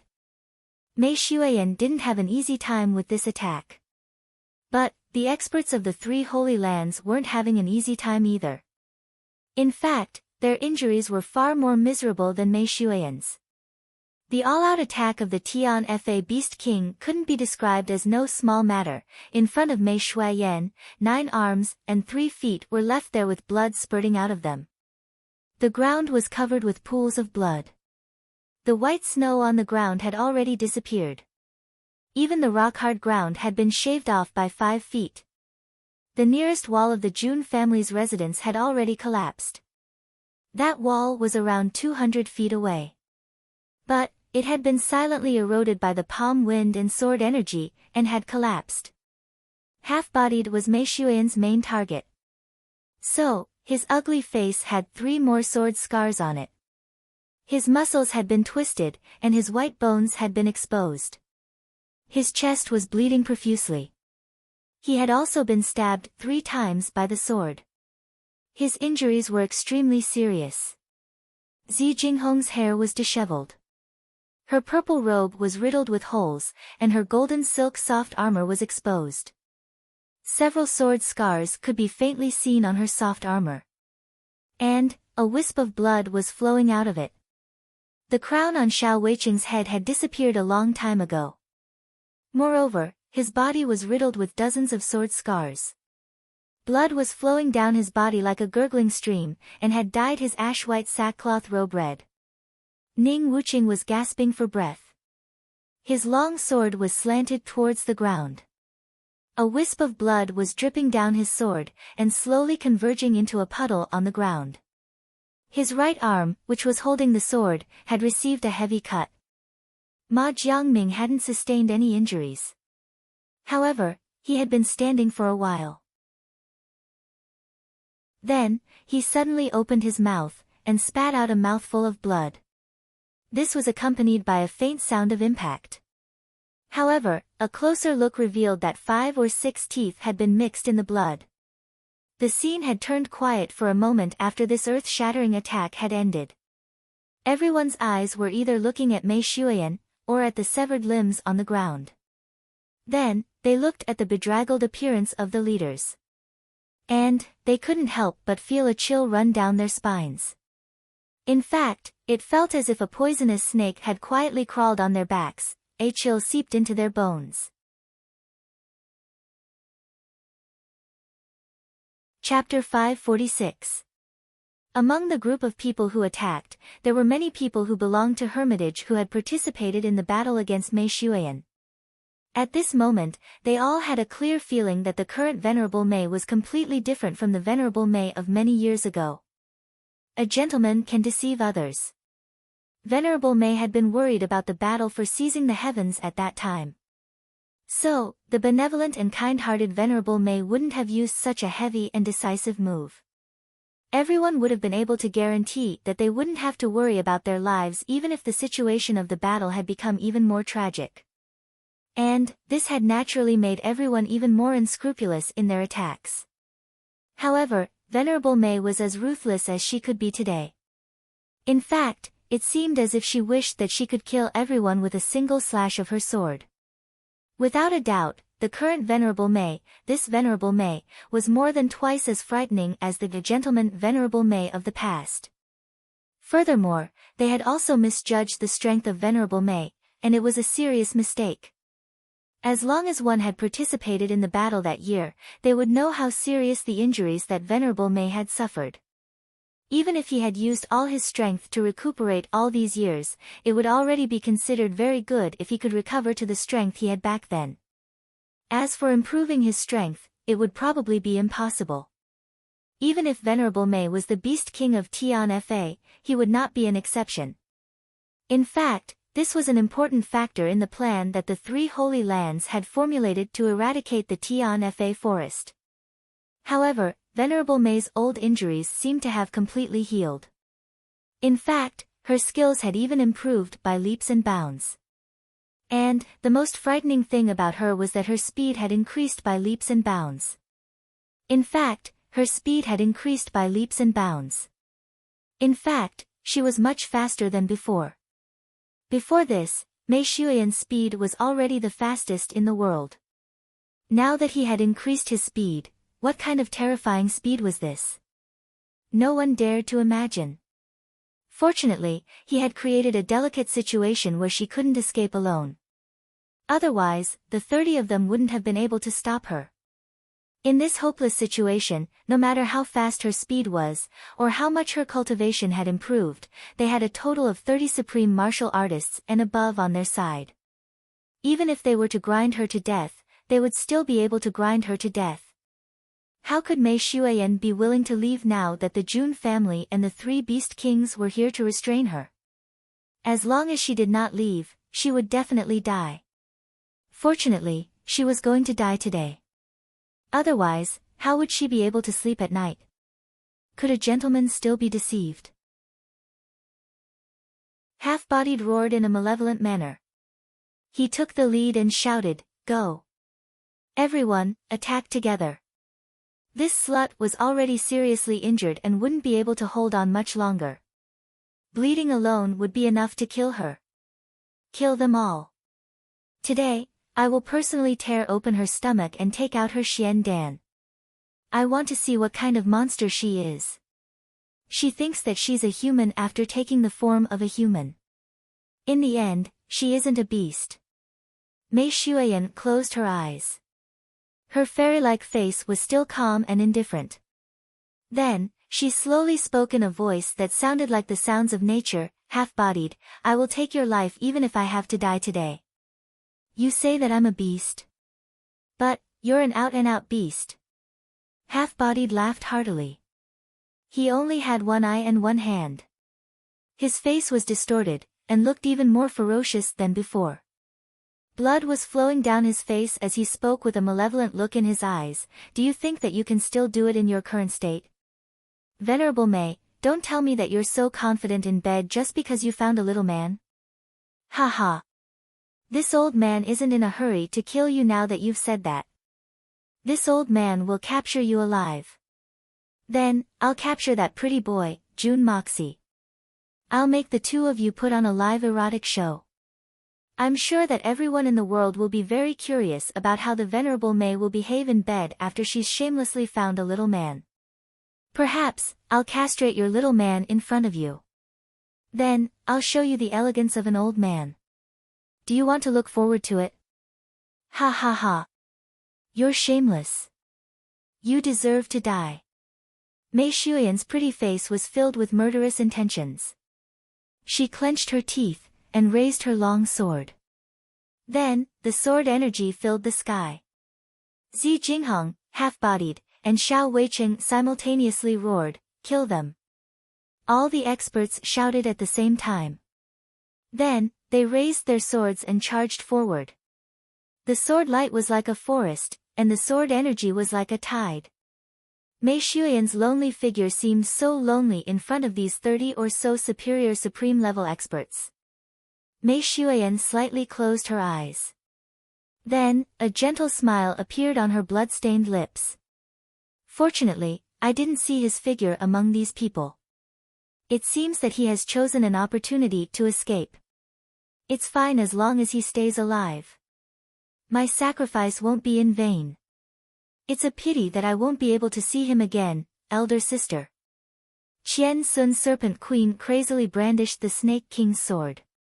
She then roared in a heart-wrenching manner. She crazily rushed over. Jun Zhantian and Jun Wui were attacking with all their strength. They were brandishing their long swords in a bold manner. In fact, they were putting their lives on the line. However, their strength was far inferior to that of their enemies. In fact, they would have been defeated and captured a long time ago if it weren't for the fact that Solitary Eagle and Feng Wanyun had gone all out to protect them, and if it weren't for the extraordinary weapons in their hands. However, they had already fallen into a disadvantageous position. In fact, it was only a matter of time before they were defeated, or even captured. In fact, the experts of the three Holy Lands would have submerged these four people if it weren't for the fact that these two people of the Jun family were related to the whereabouts of the divine pills. However, they were only trying their best not to injure them. After all, they wanted to extract important information from their mouths. And, that was because everyone knew that these Beast Kings of Tian Fa, especially the Beast King Venerable Mei, could only be killed. In fact, there was no hope of capturing them alive. Once they were all dead, the divine pills could only fall into the hands of these two people from the Jun family. Jun Zhantian staggered backwards with blood dripping from the corner of his mouth. Jun Wui's sword was sharp, but he was also clumsy. Finally, he managed to break the weapons of three enemies. Then, he swung his sword to injure another person's waist. However, he was struck squarely in the abdomen by a palm at the same time, causing him to tumble down. His face had already turned ashen, and he no longer had any strength to fight. However, Third Master Jun's eyes were still wide open in anger. However, he was not afraid at all. It seemed like only Jun Moxie had yet to rush out of the Jun family. As long as the bloodline of the Jun family still existed in this world, Jun Zhantian and Jun Wui had nothing to fear. As hot-blooded men, they had no regrets even if they had to die 9 times. Boss! Bear Mountain and Earthcracker's eyes were wide open. Ignoring the punches and kicks that were landing on their bodies, they charged wildly toward Mei Shuyan. Go back. Mei Shuyan's complexion was calm as she issued an order in a stern voice. However, the attacks arrived from all directions at this moment. Mei Shuyan laughed heartily. Her white clothes fluttered in the wind as she rushed forward without any regard for her life. I must kill Half-Bodied first even if I have to die. This man had given me the heaviest blow many years ago. And, he's doing everything he can to humiliate me and his people. Kill. I must kill half-bodied. This lowly bastard must die. Hai Chen Feng and Song Shang roared from all sides. Bailey Luo Yun and the other two led the Heaven Destroyers and Spirit Devourers, and rushed forward together. The battle had reached its final moment. So, they had to die at this moment even if they were to die. 300 Xian beast crossbows were fired at the same time. And, the arrows fell like rain. The Heaven Destroyers and Spirit Devourers' sturdy bodies rushed forward with an angry shout. They weren't afraid of death at all. Housekeeper Old Pang led the Jun family's guards, and rushed out from the other side at the same time. These people were facing a great master-level expert. They were facing a great master-level expert. Moreover, they were facing a great master-level expert. In fact, every single one of them knew about this. They knew that there was no chance of survival if they rushed forward. However, they had received the Jun family's kindness for a long time. So, their hearts were unyielding. So, they wouldn't allow themselves to escape at this time. If I die, I die. Everyone died together. In this group of people who were ready to die, a tall and sturdy figure rushed to the front. His hair was as white as silver, and his head was like that of a tiger or leopard. He roared like thunder and strode forward as if he was flying. Jun Zhantian, this old man will live and die with you. It was Duge Zongheng. This old man had been recuperating in the Jun family for a long time. His body had finally recovered from his illness. But, he had been caught up in this calamity. Everyone else would have been too late to avoid it. But, this old man was faster than anyone else. The two old men had worked together for a lifetime, and their grudges had been entangled for 60 years. But, Duge Zongheng had made his choice without any hesitation at this critical moment. Live and die together, live and die together. Duge Zongheng would feel that he had failed his entire life if he were to abandon Jun Zhantian today. He would not be happy for the rest of his life. I, Duge Zongheng, am not one to run away in the face of battle. Therefore, old man Duge took the lead and rushed out. Nearly 1,000 people rushed out like a swarm of bees. Their eyes were blood red as they desperately rushed forward. They were facing a great expert who was 1,000 times stronger than them. But, they were fearless in their suicidal charge. Everyone had a heroic look of despair on their faces. But, they had no regrets. Heroes have no regrets. They were only willing to wait for the enemy's sword to stab them, and then let their hot blood gush out. And, it dyed the snowy ground under their feet red. This charge wasn't to protect the country. It wasn't to save people in danger. In fact, it wasn't even for any other purpose. It didn't have any other purpose. It was only to seek death. Death was death. Perhaps it was just a moment of hot-headedness. Perhaps it was just a moment of impulsiveness. But, who would care about anything else when their hot blood was surging? The Jun family was able to make so many people follow them into madness, and they were unafraid of death. The charm of the Jun family was clear to see. Even if it was just a moment of hot-headedness and impulsiveness, it was still the most precious thing in this world. It had nothing to do with life or death. It had nothing to do with honor or disgrace. It had nothing to do with loyalty. A gentleman will die for his bosom friend. At this moment, this sentence was the best interpretation. Even the great master-level experts of the three holy lands were somewhat stunned by such a heroic scene. What kind of magic does the Jun family have to make so many people willingly die for them? No regrets. No regrets even in death. Moreover, they didn't know that the Jun family's manpower was relatively small because of the sudden incident. In fact, they didn't even need a lot of time. In fact, they could have increased the number of people courting death by 100-fold in just one day's time. There would have been too many people like these people. They wouldn't have hesitated to use their own flesh and blood to welcome the cold steel swords. But this wasn't important. These people were unafraid of death. But their strength was too weak. The strongest among them was only Tianxian's strength. And they were using this kind of strength to break through the defensive line formed by the great master-level experts.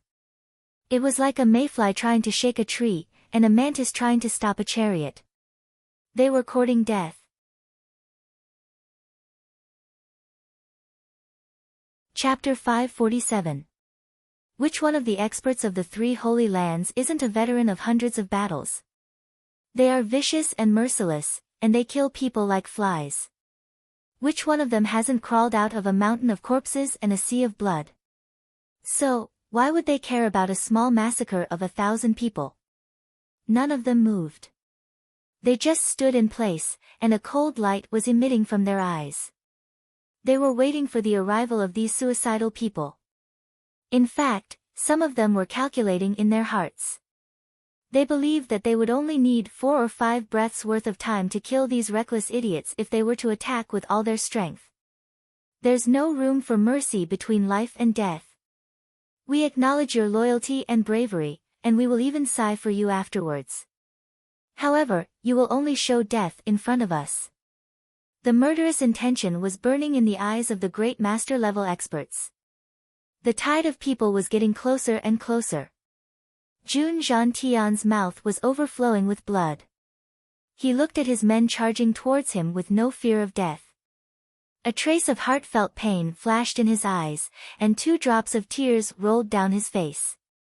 He knew that it would be futile no matter how he tried to dissuade them. Good. Let this old man take you to the underworld to fight for a big piece of land. Jun Zhantian roared. His voice shook the world, and a despairing and tragic aura suddenly filled the space between heaven and earth. Kill. The 2 sides were about to come into contact with each other at this critical moment. The world had been filled with the sounds of killing, and the sounds of weapons colliding. But it had suddenly sunk into a deathly silence. An abundant and continuous imposing aura seemed to have surged up from the end of the world. It had appeared abruptly, and had filled the entire sky and earth in less than 1/10 of the time it took to blink. It seemed as if the world was collapsing. It seemed as if a tsunami had reached the sky. It was so abundant that it couldn't be resisted. Even top experts like Mei Xuan, half-bodied, and Zi Jinghong had the same feeling at this moment. The sky has collapsed. The earth has caved in. Is the end of the world coming? That was because it was an extremely heavy and powerful pressure. In fact, it seemed as if the entire blue dome of heaven had collapsed. It was filled with boundless violence and endless murderous intention. This was the ultimate and most terrifying power of the world. No human could contend against this kind of power. No one gave any orders. Everyone remained in their original positions, frozen in place.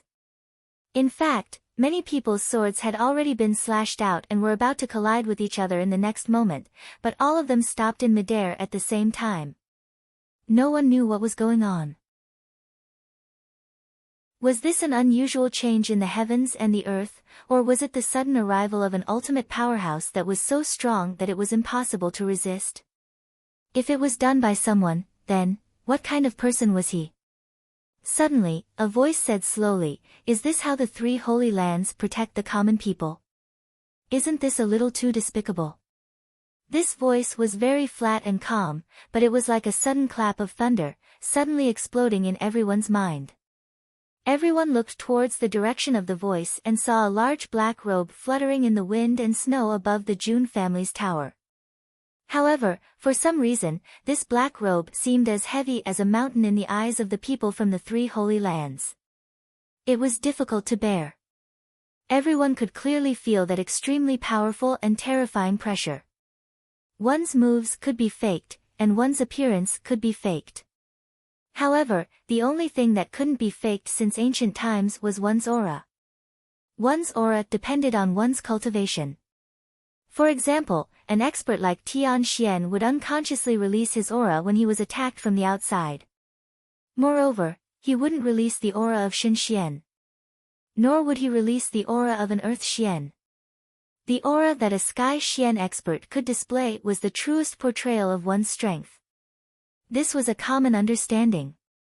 This had been the case since ancient times, there had never been an exception. The frightening aura of this black-clothed man had obviously reached a height that no one dared to imagine. He was absolutely invincible in this world. Half-bodied, Zi Jinghong and Xiao Weicheng looked at each other, and saw the uneasiness in each other's eyes. The three of them had the same feeling. This man is several levels stronger than the strongest person present, Venerable Mei. In fact, he's even stronger. I believe that even the 90 experts who have come today wouldn't necessarily be a match for this man. How can there be such a godlike and demon-like existence in this world? Such a person is too terrifying. Half-bodied waved his hand, and the people of the three holy lands retreated like a tide. They quickly formed a circle, and reorganized their formation. They then gathered their strength. Mei Shuiyan's body flashed, and she retreated to meet up with Snake King and the others. Solitary Eagle and Feng Wanyun supported Jun Zhantian and Jun Wui. Then, everyone slowly gathered together. Hai Chen Feng and the others led their men in front of them to block their path. They formed a thick human wall. May I dare to ask who your excellency is? Why have you appeared here at this time? You must be here for something. Our three holy lands are doing everything for the sake of the common people and the future of the continent. Our methods may not be honorable, but we have a clear conscience. Zi Jinghong cupped her hands in obeisance. Her words were full of righteousness, but her demeanor was modest and amiable.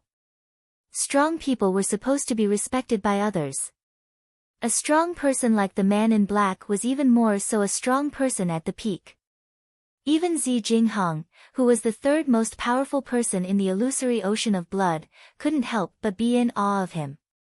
Me? He. The black-clothed man laughed twice.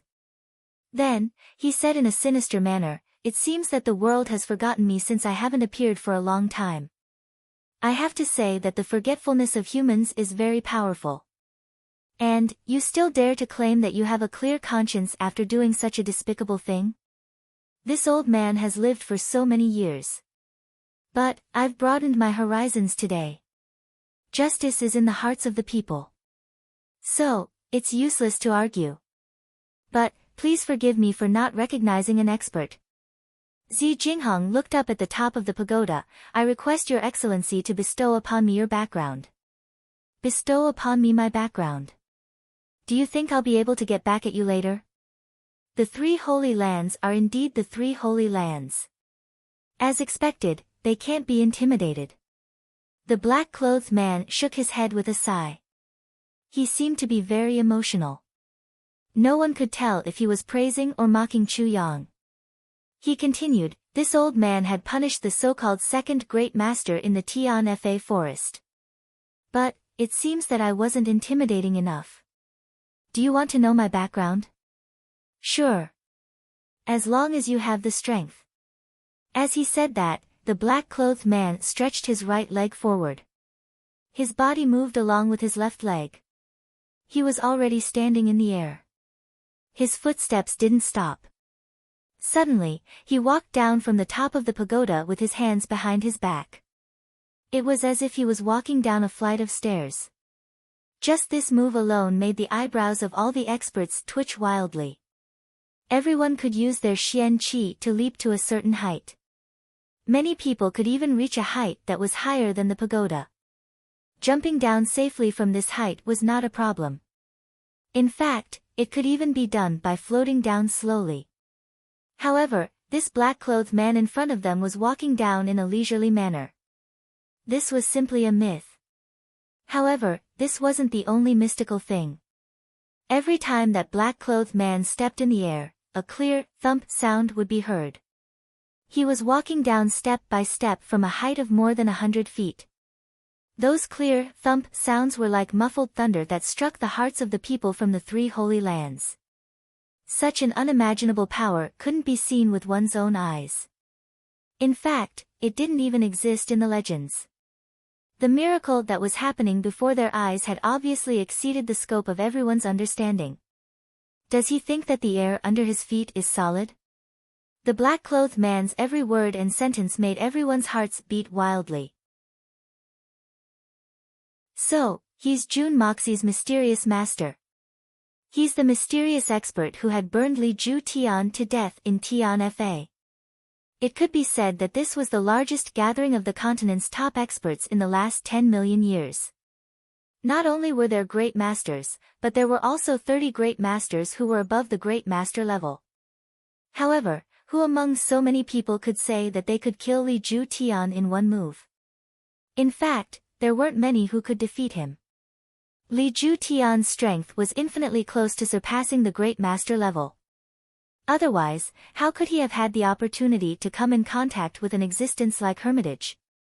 He could kill a great master-level expert in one move. That was impossible. In fact, it was unimaginable. However, this impossible existence had appeared in front of everyone's eyes. In fact, it had appeared in front of 90 experts from the 3 Holy Lands. So, Your Excellency is Jun Moxie's master? Zi Jinghong's pupils shrank. In fact, the people from the 3 Holy Lands had long known that Jun Moxie's mysterious master was an exceptionally powerful and unfathomable expert. But, they hadn't expected that he would be unfathomable to such an extent. That's right. I'm not only Jun Moxie's master, but I'm also the person you're looking for, the black-robed man spoke in a calm tone. I'm the one who refined the elixirs. I'm the person you've come here to look for. I'm the person you're planning to capture and use as a tool for refining the elixirs. Boom. Everyone's hearts were shaken. Some of them couldn't help but tremble. They looked at the formidable, black-robed man in front of them, and secretly muttered in their hearts. We've hit an iron plate this time. My lord, what are you 3 leaders thinking? You want us to capture such a tyrannical and heaven-defying person? I warned the Silver Blizzard City that day. But, the Silver Blizzard City was very obedient, and didn't come for a long time. Even if they did come to visit, they would only greet us warmly. They're very tactful. The black-robed man's voice was calm, but there was a hint of ridicule in it as he continued, but, the 3 Holy Lands aren't the same. Not only have they come, but they've come with great momentum. They've come with a murderous aura. I'm afraid that the Jun family will be destroyed if I don't show myself. There are also many innocent people who have died tragically for the sake of the common people and the future of the continent. This makes this old man very unhappy.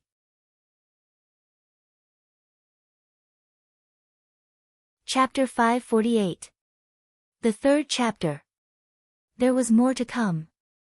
Zi Jinghong laughed dryly and said, Senior, you don't have to be like this. It's said that the ignorant can't be blamed. We didn't know that you were here in the Jun family. That's why we had this misunderstanding. However, the 3 Holy Lands have a heavy responsibility on their shoulders. I'm sure that Senior is aware of this. The war for seizing the heavens will begin in a few years. The outcome of the war will be hard to predict. Everything will be fine if we win. But, the entire continent will be plunged into misery and suffering if we lose. He paused for a moment before continuing with a serious and righteous expression, I'm afraid that no one would be able to bear such a severe consequence.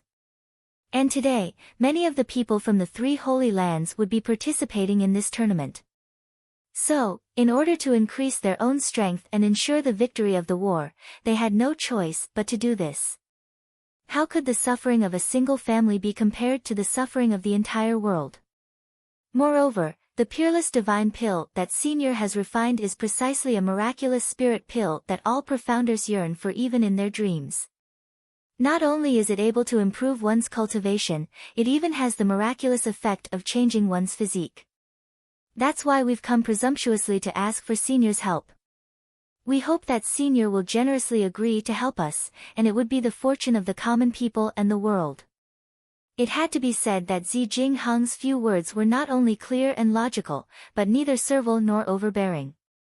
In an instant, he had cleared himself of all the despicable acts that he had committed. He had even raised this despicable act to the level of for the world. That wasn't the end of it. He even made it clear that all of them would be participating in the war for seizing the heavens in the future. So what if you have terrifying strength? In any case, you can't touch us. If you touch us, you'll be the sinner of humanity. What a sharp-tongued brat. If I didn't know that you guys are preparing for the war for seizing the heavens, and that many people are going to participate in this battle, do you think you guys can still stand here and talk? Do you really think this old man only knows how to talk? The black-robed man rolled his eyes and said in an awe-inspiring manner. After saying this, he suddenly stretched out his right hand and made a grabbing motion.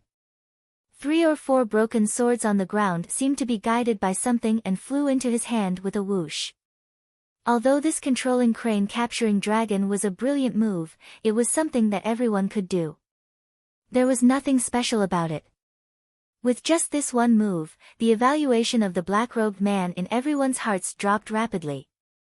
The group of experts felt strange. Could it be that you can scare us with such an ordinary move? If it weren't for your extraordinary aura, we would have already swarmed you. If you can't take out something new to shock everyone, a battle is inevitable. Maybe the void descent was just a weird camouflage. Just as everyone was in doubt and contemplation, they saw the black-robed man opposite them sneer coldly. He flipped his sleeves, and a fair right hand stretched out. 2 of his fingers gently lifted the tip of a broken sword and slowly extended it out. While everyone was puzzled, they were shocked to see the broken sword suddenly turn into a noodle. It flipped left and right, and then a drop of silver liquid dripped onto the ground in front of everyone's eyes. Then the second drop, the third, Zi Jinghong had goosebumps all over her body. He only felt a chill at the back of his head. Because, right under his eyes, the broken sword slowly shrank from big to small, from long to short, slowly turning into drops of silver molten iron, disappearing in the hands of the black-robed man. This was too terrifying, too incredible, and infinitely terrifying. Zi Jinghong was standing the closest to the black-robed man, but he still did not notice the slightest movement of the black-robed man. He also did not notice any abnormality in his chi. He just stood there calmly, but that broken sword that had been tempered 100 times was gone just like that. It had melted. Among these people, none of them were mediocre. The swords and sabers in the hands of these experts would naturally not be made of ordinary copper and iron. Even the broken ones on the ground, the worst ones were tempered 100 times. Not to mention burning them with magic. Even if they were thrown into a big furnace and burned for 3 days and 3 nights, they might not be able to be refined. But the black-robed man in front of them did it so easily. He only touched it with 2 fingers and he did it. It was shocking. Behind Zi Jinghong, everyone sucked in a breath of air in unison. Many of them were afraid. Fortunately, they were just suspicious just now. If they were hot-headed and said 1 or 2 words of doubt, there would only be one result, death. Moreover, they would have died in vain. No one would have helped them seek justice. Seeking justice from such a powerhouse was a truly idiotic act. You're lucky. You haven't killed many people yet. But, this old man will make an exception today since you're here for the war for seizing the heavens. Moreover, you'll be participating in it later on. So, this old man will make an exception for you today, the black-robed man said magnanimously. No matter what, this old man is also a part of this continent. So, I won't destroy you even if I don't contribute. You can go now.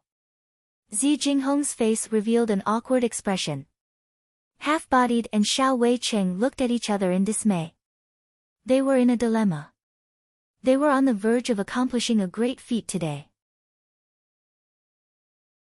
They had destroyed the Jun family, and had even slaughtered the 4 beast kings. But, this mysterious powerhouse had suddenly appeared out of nowhere. Moreover, he was so strong that they were no match for him. So, it could be said that he was very magnanimous to let everyone go. But, wouldn't it be very shameful if they listened to him and retreated? How would they survive in the future? There were 90 experts from the 3 Holy Lands. So, they had to abandon all their goals and actions just because a man had come out and spoken a few words. And, they had to leave with their tails between their legs. This would be a fatal blow to the reputation of the 3 Holy Lands. Moreover, they had already formed an irreconcilable enmity with the Xian beasts of Tian Fa, especially the Venerable Mei. So, the Venerable Mei wouldn't be as lenient as he had been in the past. Her terrifying speed and astonishing strength were enough to make most of the people present restless even if they weren't as intimidating as this mysterious black-robed man. But, what was the point of staying here if they didn't leave? Senior must be aware that we've been ordered to come here. And, we'll be blamed if we return empty-handed. So, we'll certainly give you face even if we have to bear some blame for your sake. However, Senior possesses such peerless skills. Moreover, you're even capable of refining heaven-defying pills. So, I wonder if you can help us in the war for seizing the heavens? The common people of the world will forever be grateful to you even if you only take out some pills. Senior, you're also a part of the Xian continent. So, it's not a big deal for you to help us. Please, Senior. Everyone's eyes lit up as they waited for the black-robed man's reply. They weren't afraid that this old man wouldn't give in. Just because I'm giving you some color, you want it to be red? The common people of the world are your responsibility. It's not my responsibility. So, what does it have to do with me? The black-robed man rolled his eyes and suddenly laughed coldly. Because of my pills, you guys mobilized in large numbers and wanted to rob me along with the pills. You even barged into my disciple's house and caused a bloodbath. If not for this old man's sudden appearance, the entire June family would have been destroyed by you guys. Now that I'm here, you guys feel that you can't afford to offend me. So, you want this old man to give you the pills for the common people of the world? The common people of the world? Do you have that much face? He laughed strangely. His voice became colder and colder. I think for the common people of the world. But, when did the common people of the world think for me? You want me to help you? You're not even my sons. Why should I help you? Brat, have you taken the wrong medicine? Do you not have a brain? Or is your brain moldy? This peerless expert was undoubtedly the #1 expert of the world. However, he had unexpectedly opened his mouth to curse. Everyone hadn't expected such a thing to happen. So, they looked at each other in dismay. They couldn't help but be startled. Half-bodied was the most irascible among these people. He couldn't help but get angry when he saw the black-robed man insult them. He then said in a stern voice, I'm calling you Senior because I respect you. Don't push your luck. Our 3 Holy Lands aren't easy to bully. Our 3 Holy Lands represent the future of the entire Xian continent. You're amazing. But, can you fight against the entire world? This old man obviously can't fight against the entire world. The 3 Holy Lands aren't easy to bully. Of course. The 3 Holy Lands have always been the ones to bully others. So, when have they ever been bullied by others? But, how come I don't know when the 3 Holy Lands have started to represent the future of the continent? The black-robed man ridiculed him. Then, his tone suddenly sank as he said, You're half-bodied. Half-bodied heard the man's unfriendly tone. So, he couldn't help but get angry as he replied, What do you want? I want to tell you that the 3 Holy Lands represent the future of the Xian continent. I don't want to tell you anything.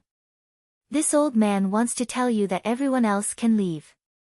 But, you can't. You're an animal. And, you don't deserve to live in this world. It would be a disgrace to this old man if I let a piece of trash like you exist in this world. A murderous intention flashed in the black-robed man's eyes. Then, his majestic imposing aura spread out once again. The black-robed man was none other than Jun Moxie. He had started to make preparations after he had heard Li Yuren's warning. In fact, he had been thinking about how to deal with this crisis.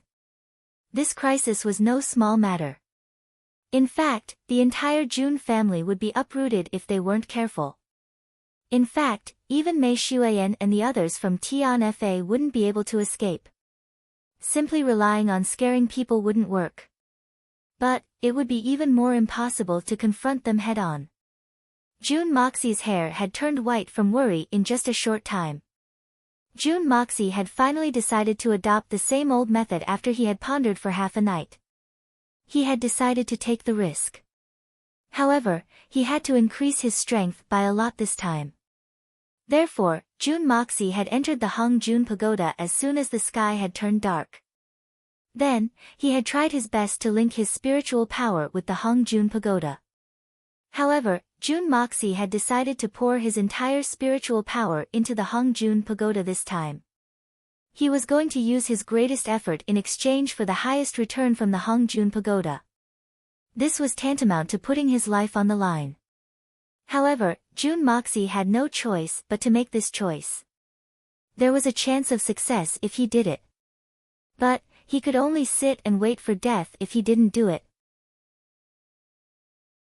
Jun Moxie had finally completed this transformation before midnight. This time was completely different from the past.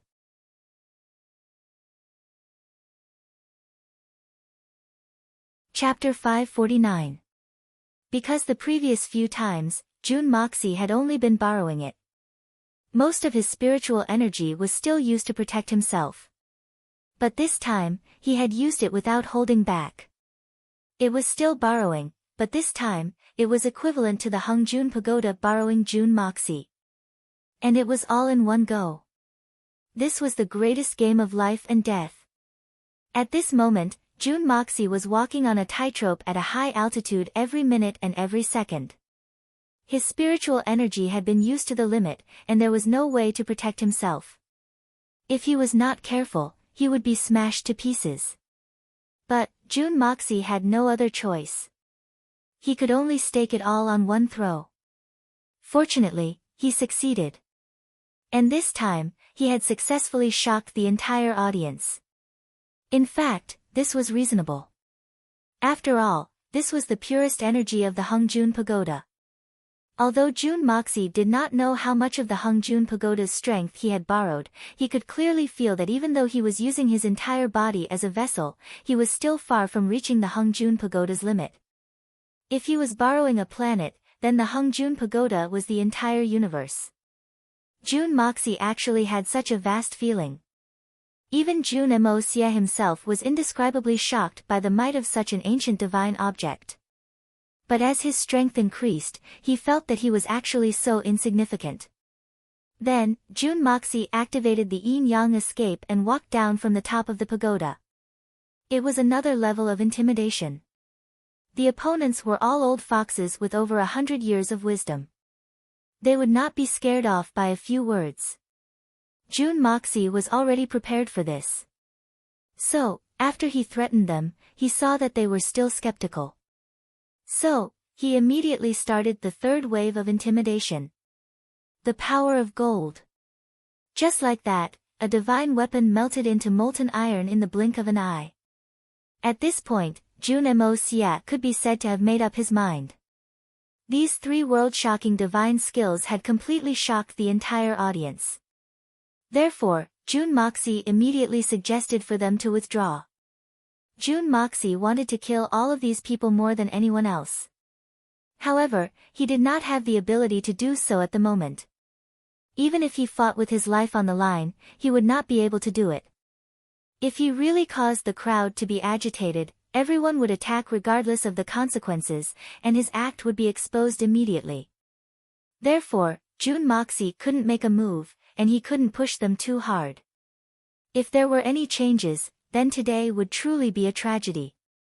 There were thousands of people in the Jun family. Only Jun Moxie had the ability to escape. Everyone else would have to stay here. Even Mei Xuan wouldn't be an exception. However, Half-Bodied had suddenly jumped out of nowhere when the opposite party was about to admit defeat. Man proposes, but God disposes. Therefore, Jun Moxie gritted his teeth. No matter what, he had to kill this fellow. He had insulted Mei Shuiyan a moment ago. So, this guy shouldn't be allowed to live. Jun Moxie had intended to trick them into leaving first. Then, he would join hands with Mei Shuiyan to find another time to settle accounts with Half-Bodied. But, he had jumped out of nowhere. So, Jun Moxie had decided to use him to show his might once again. This was the fourth intimidation. This was going to be the most thorough and unforgettable shock. And, this was going to be the most crucial one. The first 3 times had shocked everyone, but they hadn't been able to scare them away. Only after this time, after the decisive shock, would he be able to make these bastards leave happily. However, the Jun family would be annihilated if the intimidation failed. There would be no luck involved. Therefore, this was going to be a great risk. The reason was the same as before. Jun Moxie had no choice but to take this gamble. He was a super expert at the moment. So, it would be tantamount to nothing if he remained indifferent in the face of such provocation. Therefore, Jun Moxie had no way out. Half-Bodied must die. Half-Bodied let out a long and shrill cry as he spoke up in a stern voice, I respect you as a senior. So, I speak to you in a friendly manner. But, you insult me. Do you think that I'm afraid of you? This old man doesn't care whether you're afraid of this old man or not. This old man has decided to kill you. Jun Moxie coldly snorted and shouted, Half-Bodied, there's no point in living since you're only left with half of you. So, this old man will send this half of you on your way. Go and accompany your other half. Suddenly, his body floated forward without the slightest trace of smoke or fire. Half-Bodied looked somewhat restless as he turned his only eye. But, he discovered that Zi Jinghong and Xiao Wei Cheng had both taken 2 steps back.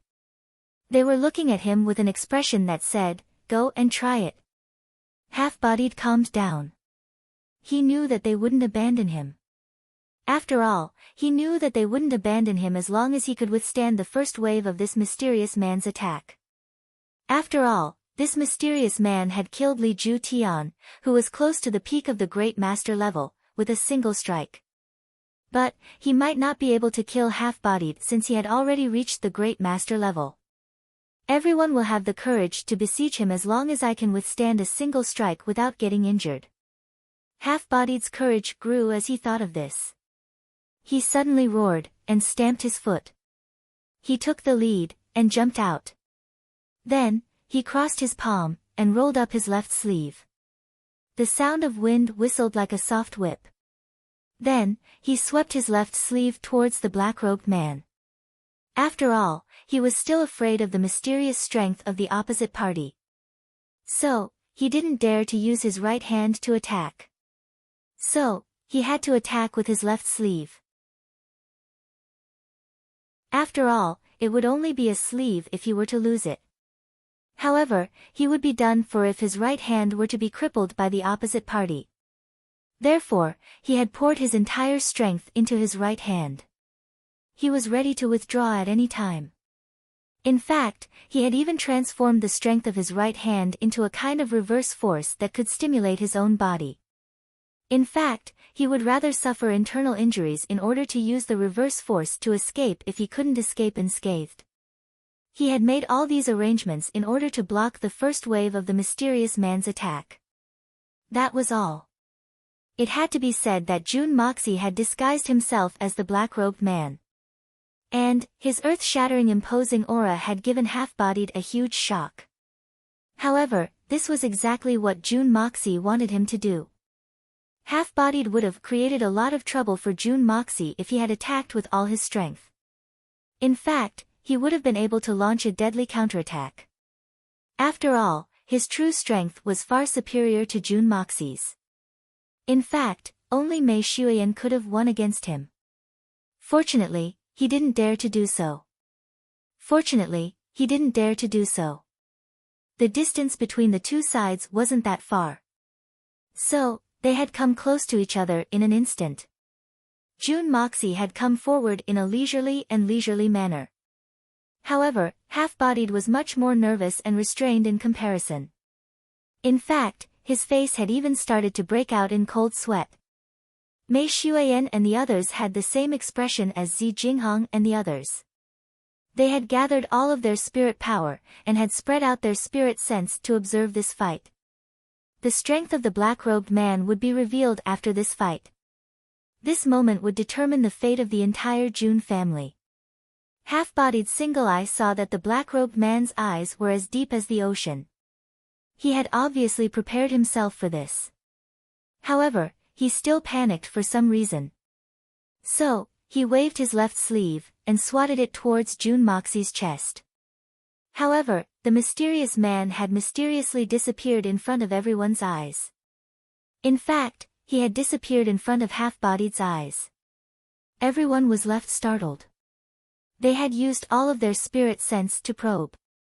However, they hadn't been able to detect anything.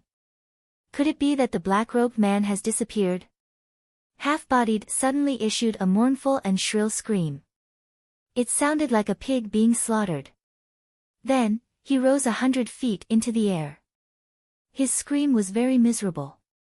It seemed as if his heart and liver had been torn out of his body. Everyone stared at him, and couldn't help but be left dumbstruck. Half-Bodied's sole foot was still in the air.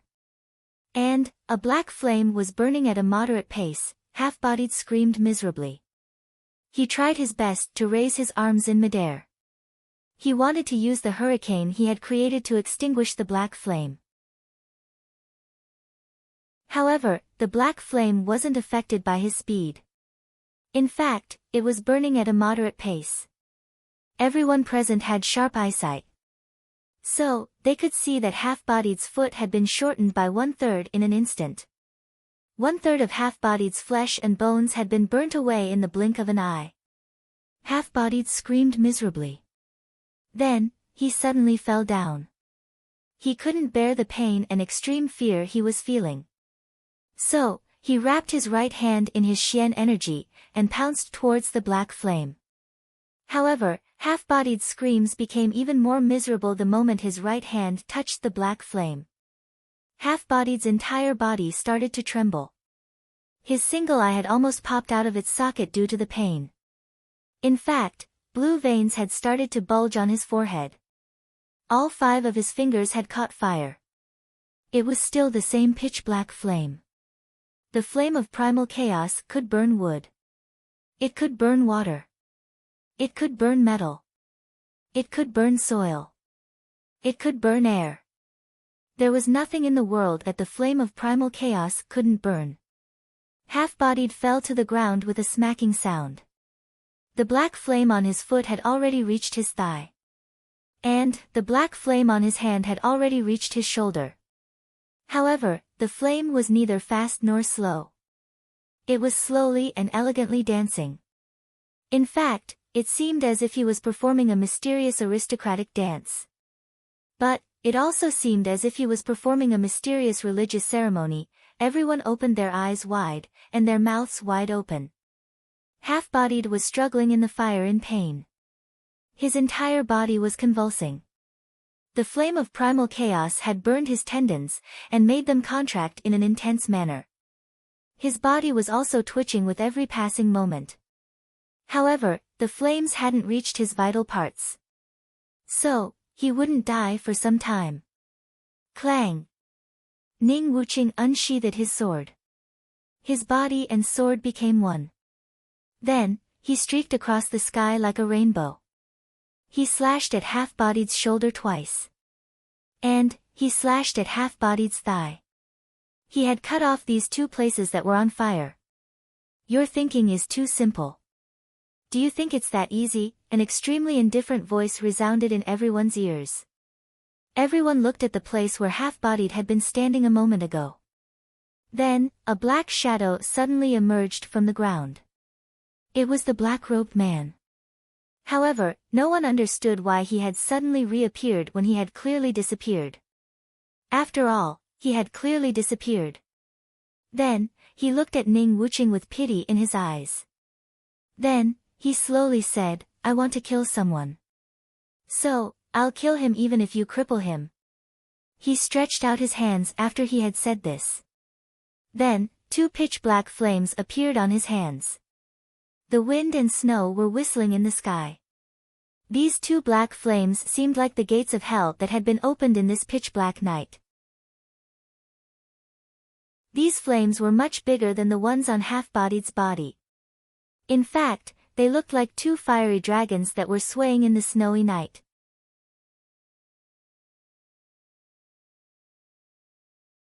Chapter 550. Ning Wuching's complexion changed as he retreated 2 steps. His hands and feet were trembling. How could he have the slightest interest in tasting the sword after seeing Half-Body's miserable condition?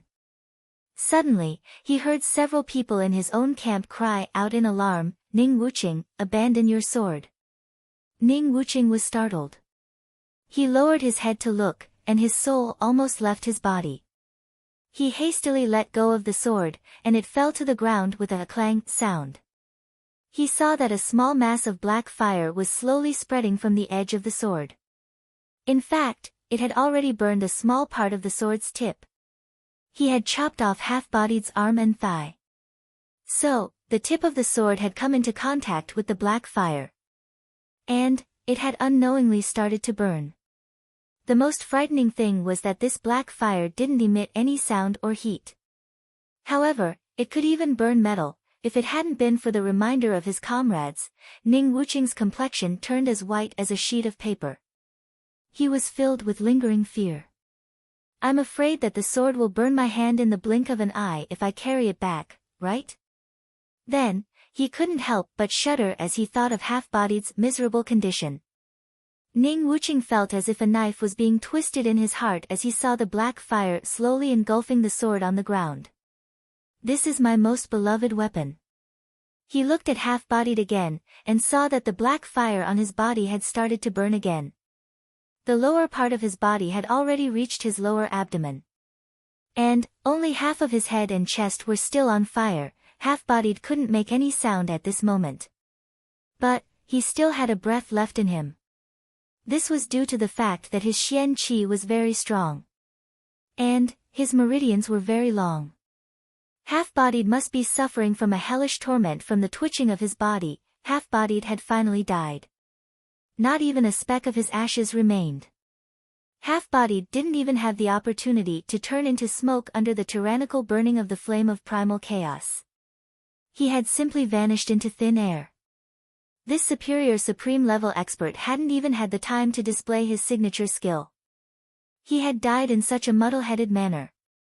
Half-Bodied had only waved his sleeves from the beginning to the end. The other party hadn't even moved his hand. But, the fire had inexplicably started to rise from the ground, and he had been burned alive. Up until the moment of his death, his mind was still clear as he endured the immense pain. He could clearly feel his body being burned and slowly disappearing, this great fear and despair, his comrades all around him, but none of them could help him. They could only watch helplessly as he slowly turned into ashes. The 3 balls of black fire didn't look like much. However, they were terrifying and could burn anything. They had burned Half-Bodied's body and Ning Wuching's sword. Then, they continued to burn on the ground. The black-robed man stretched out his hand, and the black fire soared into the sky. Then, it fell into his hand, and disappeared. There was only a blank space left on the ground. There were no skeletons or sword remnants left behind. Everyone stared blankly in silence as they gazed at the dazzling emptiness, and they seemed like a group of clay sculptures. After a long moment of silence, Zi Jinghong let out a long sigh of relief. Suddenly, he realized that there was an itch on his forehead, and he did not know why. He reached out his hand to rub it, and only then did he realize that he was already sweating profusely. The cold wind blew, and her back felt cold. It felt as if someone had poured a ladle of cold water on it. Half-Bodied's strength was roughly on par with hers. In fact, she might have been a little stronger than him. But, the disparity between them shouldn't have been too big. However, he had been killed so easily. In fact, she didn't even know how the enemy had attacked. It was said that the onlookers had a clear view of the situation. However, there were so many onlookers. But, not a single one of them had been able to figure out how that black-robed man had attacked. What would have happened if he had targeted me? Would I have been spared? The answer is no. This was an obvious matter. So, there was no need to analyze or make a judgment. Then, she stole a glance at the other people around her. Everyone's behavior was similar. Their eyes were blank, their bodies were stiff, and beads of sweat were dripping down their faces. Who among these people hadn't run amok in the past? They had been the best of the best in the world. However, they had been frightened to such an extent by that man even after they had gathered together. This only proved one thing: the strength of that black-robed man was too strange and abnormal. Zi Jinghong, do you have anything else to say? Or, do you have something else you want to discuss with me? Jun Moxie clasped his hands behind his back. His cold eyes gazed at Zi Jinghong as he asked in an awe-inspiring manner. The aura of the black-robed man had become very unstable at the same time. It seemed as if it was brimming with manic rage. It seemed as if a hurricane had been set off on the sea. And, it seemed as if the waves had reached the sky. Zi Jinghong was taken aback. He knew very well that this powerful black-robed man in front of him was obviously on the verge of exploding. I'm afraid that he'll immediately attack and destroy everyone on my side if I don't give a satisfactory answer. What she didn't know was that Jun Moxie's heart was filled with anxiety. He was barely holding on. Activating the yin-yang escape was not a big deal. But, once he used the flame of primal chaos, it was extremely difficult. Furthermore, Jun Moxie could clearly feel that the energy of the Hongjun Pagoda was becoming more and more restless as time passed. It seemed as if he was losing control of it. This fusion process had taken too long. His own mental strength was gradually losing control of the energy of the Hongjun Pagoda. It could break through the control of his mental strength at any time. At that time, he would really be helpless. Since Senior has given the order, we will retreat immediately. However, regarding the matter of the divine pill, I hope that Senior can reconsider. After all, the war for seizing the heavens is not a matter of a single family. It concerns the future of the entire Xian continent. Zi Jinghong bowed respectfully. And, I have my own plans for this matter. When the time is right, I will make a trip to the Three Holy Lands. He. I will certainly go to the Three Holy Lands, Jun Moxie replied in a slow and deep voice. However, he was clenching his teeth in his heart. I'm not going to give you the divine pill. I'm going to vent my anger. I'm going to kill people. They dared to bully my Jun family. How can I live with my conscience if I don't take revenge? How can I face the great hospitality of the Three Holy Lands? Many thanks for your permission, Senior. Zi Jinghong was overjoyed. She bowed deeply. But then, she hesitantly said, but, I don't know, about the time, forget it. I will personally go to the Three Holy Lands within 2 years, before the war for seizing the heavens at the latest. Do you have anything else to say? If there's nothing else, then leave. Don't ever come back to the Jun family again. You won't be able to leave if you do. As for what happens outside, this old man has no interest in taking care of it. That's all I have to say. Jun Moxie felt as if his head was about to split open. In fact, it felt as if his soul was being mercilessly torn apart. In fact, he almost wanted to groan. In fact, Jun Moxie even felt that this pain wasn't any less than the burning pain that Half-Bodied had suffered a moment ago. Then, I request Senior to tell us your name. So, we can return with an explanation. Zi Jinghong had already made up her mind to withdraw. So, she waved her hand, and made a gesture. The 89 people of the Three Holy Lands gathered together, and prepared to withdraw regardless of whether they were injured or not. The people of the hermitage were grieving and indignant. But they couldn't do anything about it. Half-bodied couldn't even find a strand of his hair. So, what could he do even if he was grieving and indignant? Revenge? That's a joke. An elephant had trampled an ant to death. And the other ants wanted to take revenge. But the problem was, how could they take revenge? They could only wait for the palace lord to make a decision on this matter. After all, they would only be throwing away a few more lives if they were forced to act now. The great golden city and the illusory ocean of blood were preparing to withdraw. So, Ning Wuqing and the others also prepared to withdraw. This old man is called Feng Wuqing. I used to have a nickname in those days. It was called Heartless Beheading the Heavens.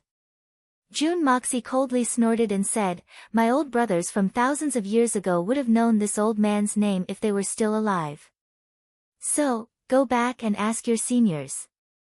Zi Jinghong took a deep breath. She nearly bit her own tongue. She was shocked in her heart. No wonder he has such a heaven-defying method. The man in front of me is a super-old monster who has lived for thousands of years. She didn't dare to say anything. Instead, she respectfully bowed. "Senior Feng, I'll take my leave." Senior Feng is always welcome to visit the three holy lands. June Moxie snorted, and didn't reply. He clasped his hands behind his back, and turned around to ignore her. However, the aura on his body had become even more violent. It seemed that it had reached the critical point, and couldn't be controlled. However, Zi Jinghong and the others misunderstood once again. They thought that this old senior who had lived for more than 1,000 years was extremely dissatisfied with their procrastination. So much so that he might even attack them at any time. Their hearts couldn't help but beat wildly. Zi Jinghong made a prompt decision. She shouted, "Let's go." 89 people leapt up at the same time. The speed of a supreme master was extremely fast. They flashed past the walls of the June family's residence, and disappeared into the boundless snowstorm in the blink of an eye. They're finally gone. They're finally gone. June Moxie finally heaved a sigh of relief. He couldn't hold on any longer.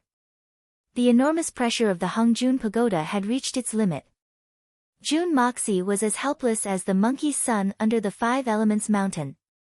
How could an ordinary person like June Moxie withstand the explosive power of a divine object that didn't belong to the human world? June Moxie had used all his spiritual power to fuse and communicate with the Hongjun Pagoda. However, he had to bear the full pressure of the Hongjun Pagoda. If it wasn't for June Moxie's astonishing tenacity, and painstakingly persevering, his soul would have long been destroyed. June Moxie's mind relaxed as the strong enemy finally left. He had subconsciously relaxed his mind, which had been tensed up the entire time. An exceptionally berserk aura exploded with a loud bang like an explosion. You're tuning in to the Blissful Bookshelf YouTube channel. We're so grateful for your support, and don't forget to subscribe to join us on this incredible journey through captivating stories. Your generosity through donations truly makes a world of difference, as it's the primary source of revenue that allows me to expand and enhance this channel for you. Thank you from the bottom of my heart for being a part of this adventure.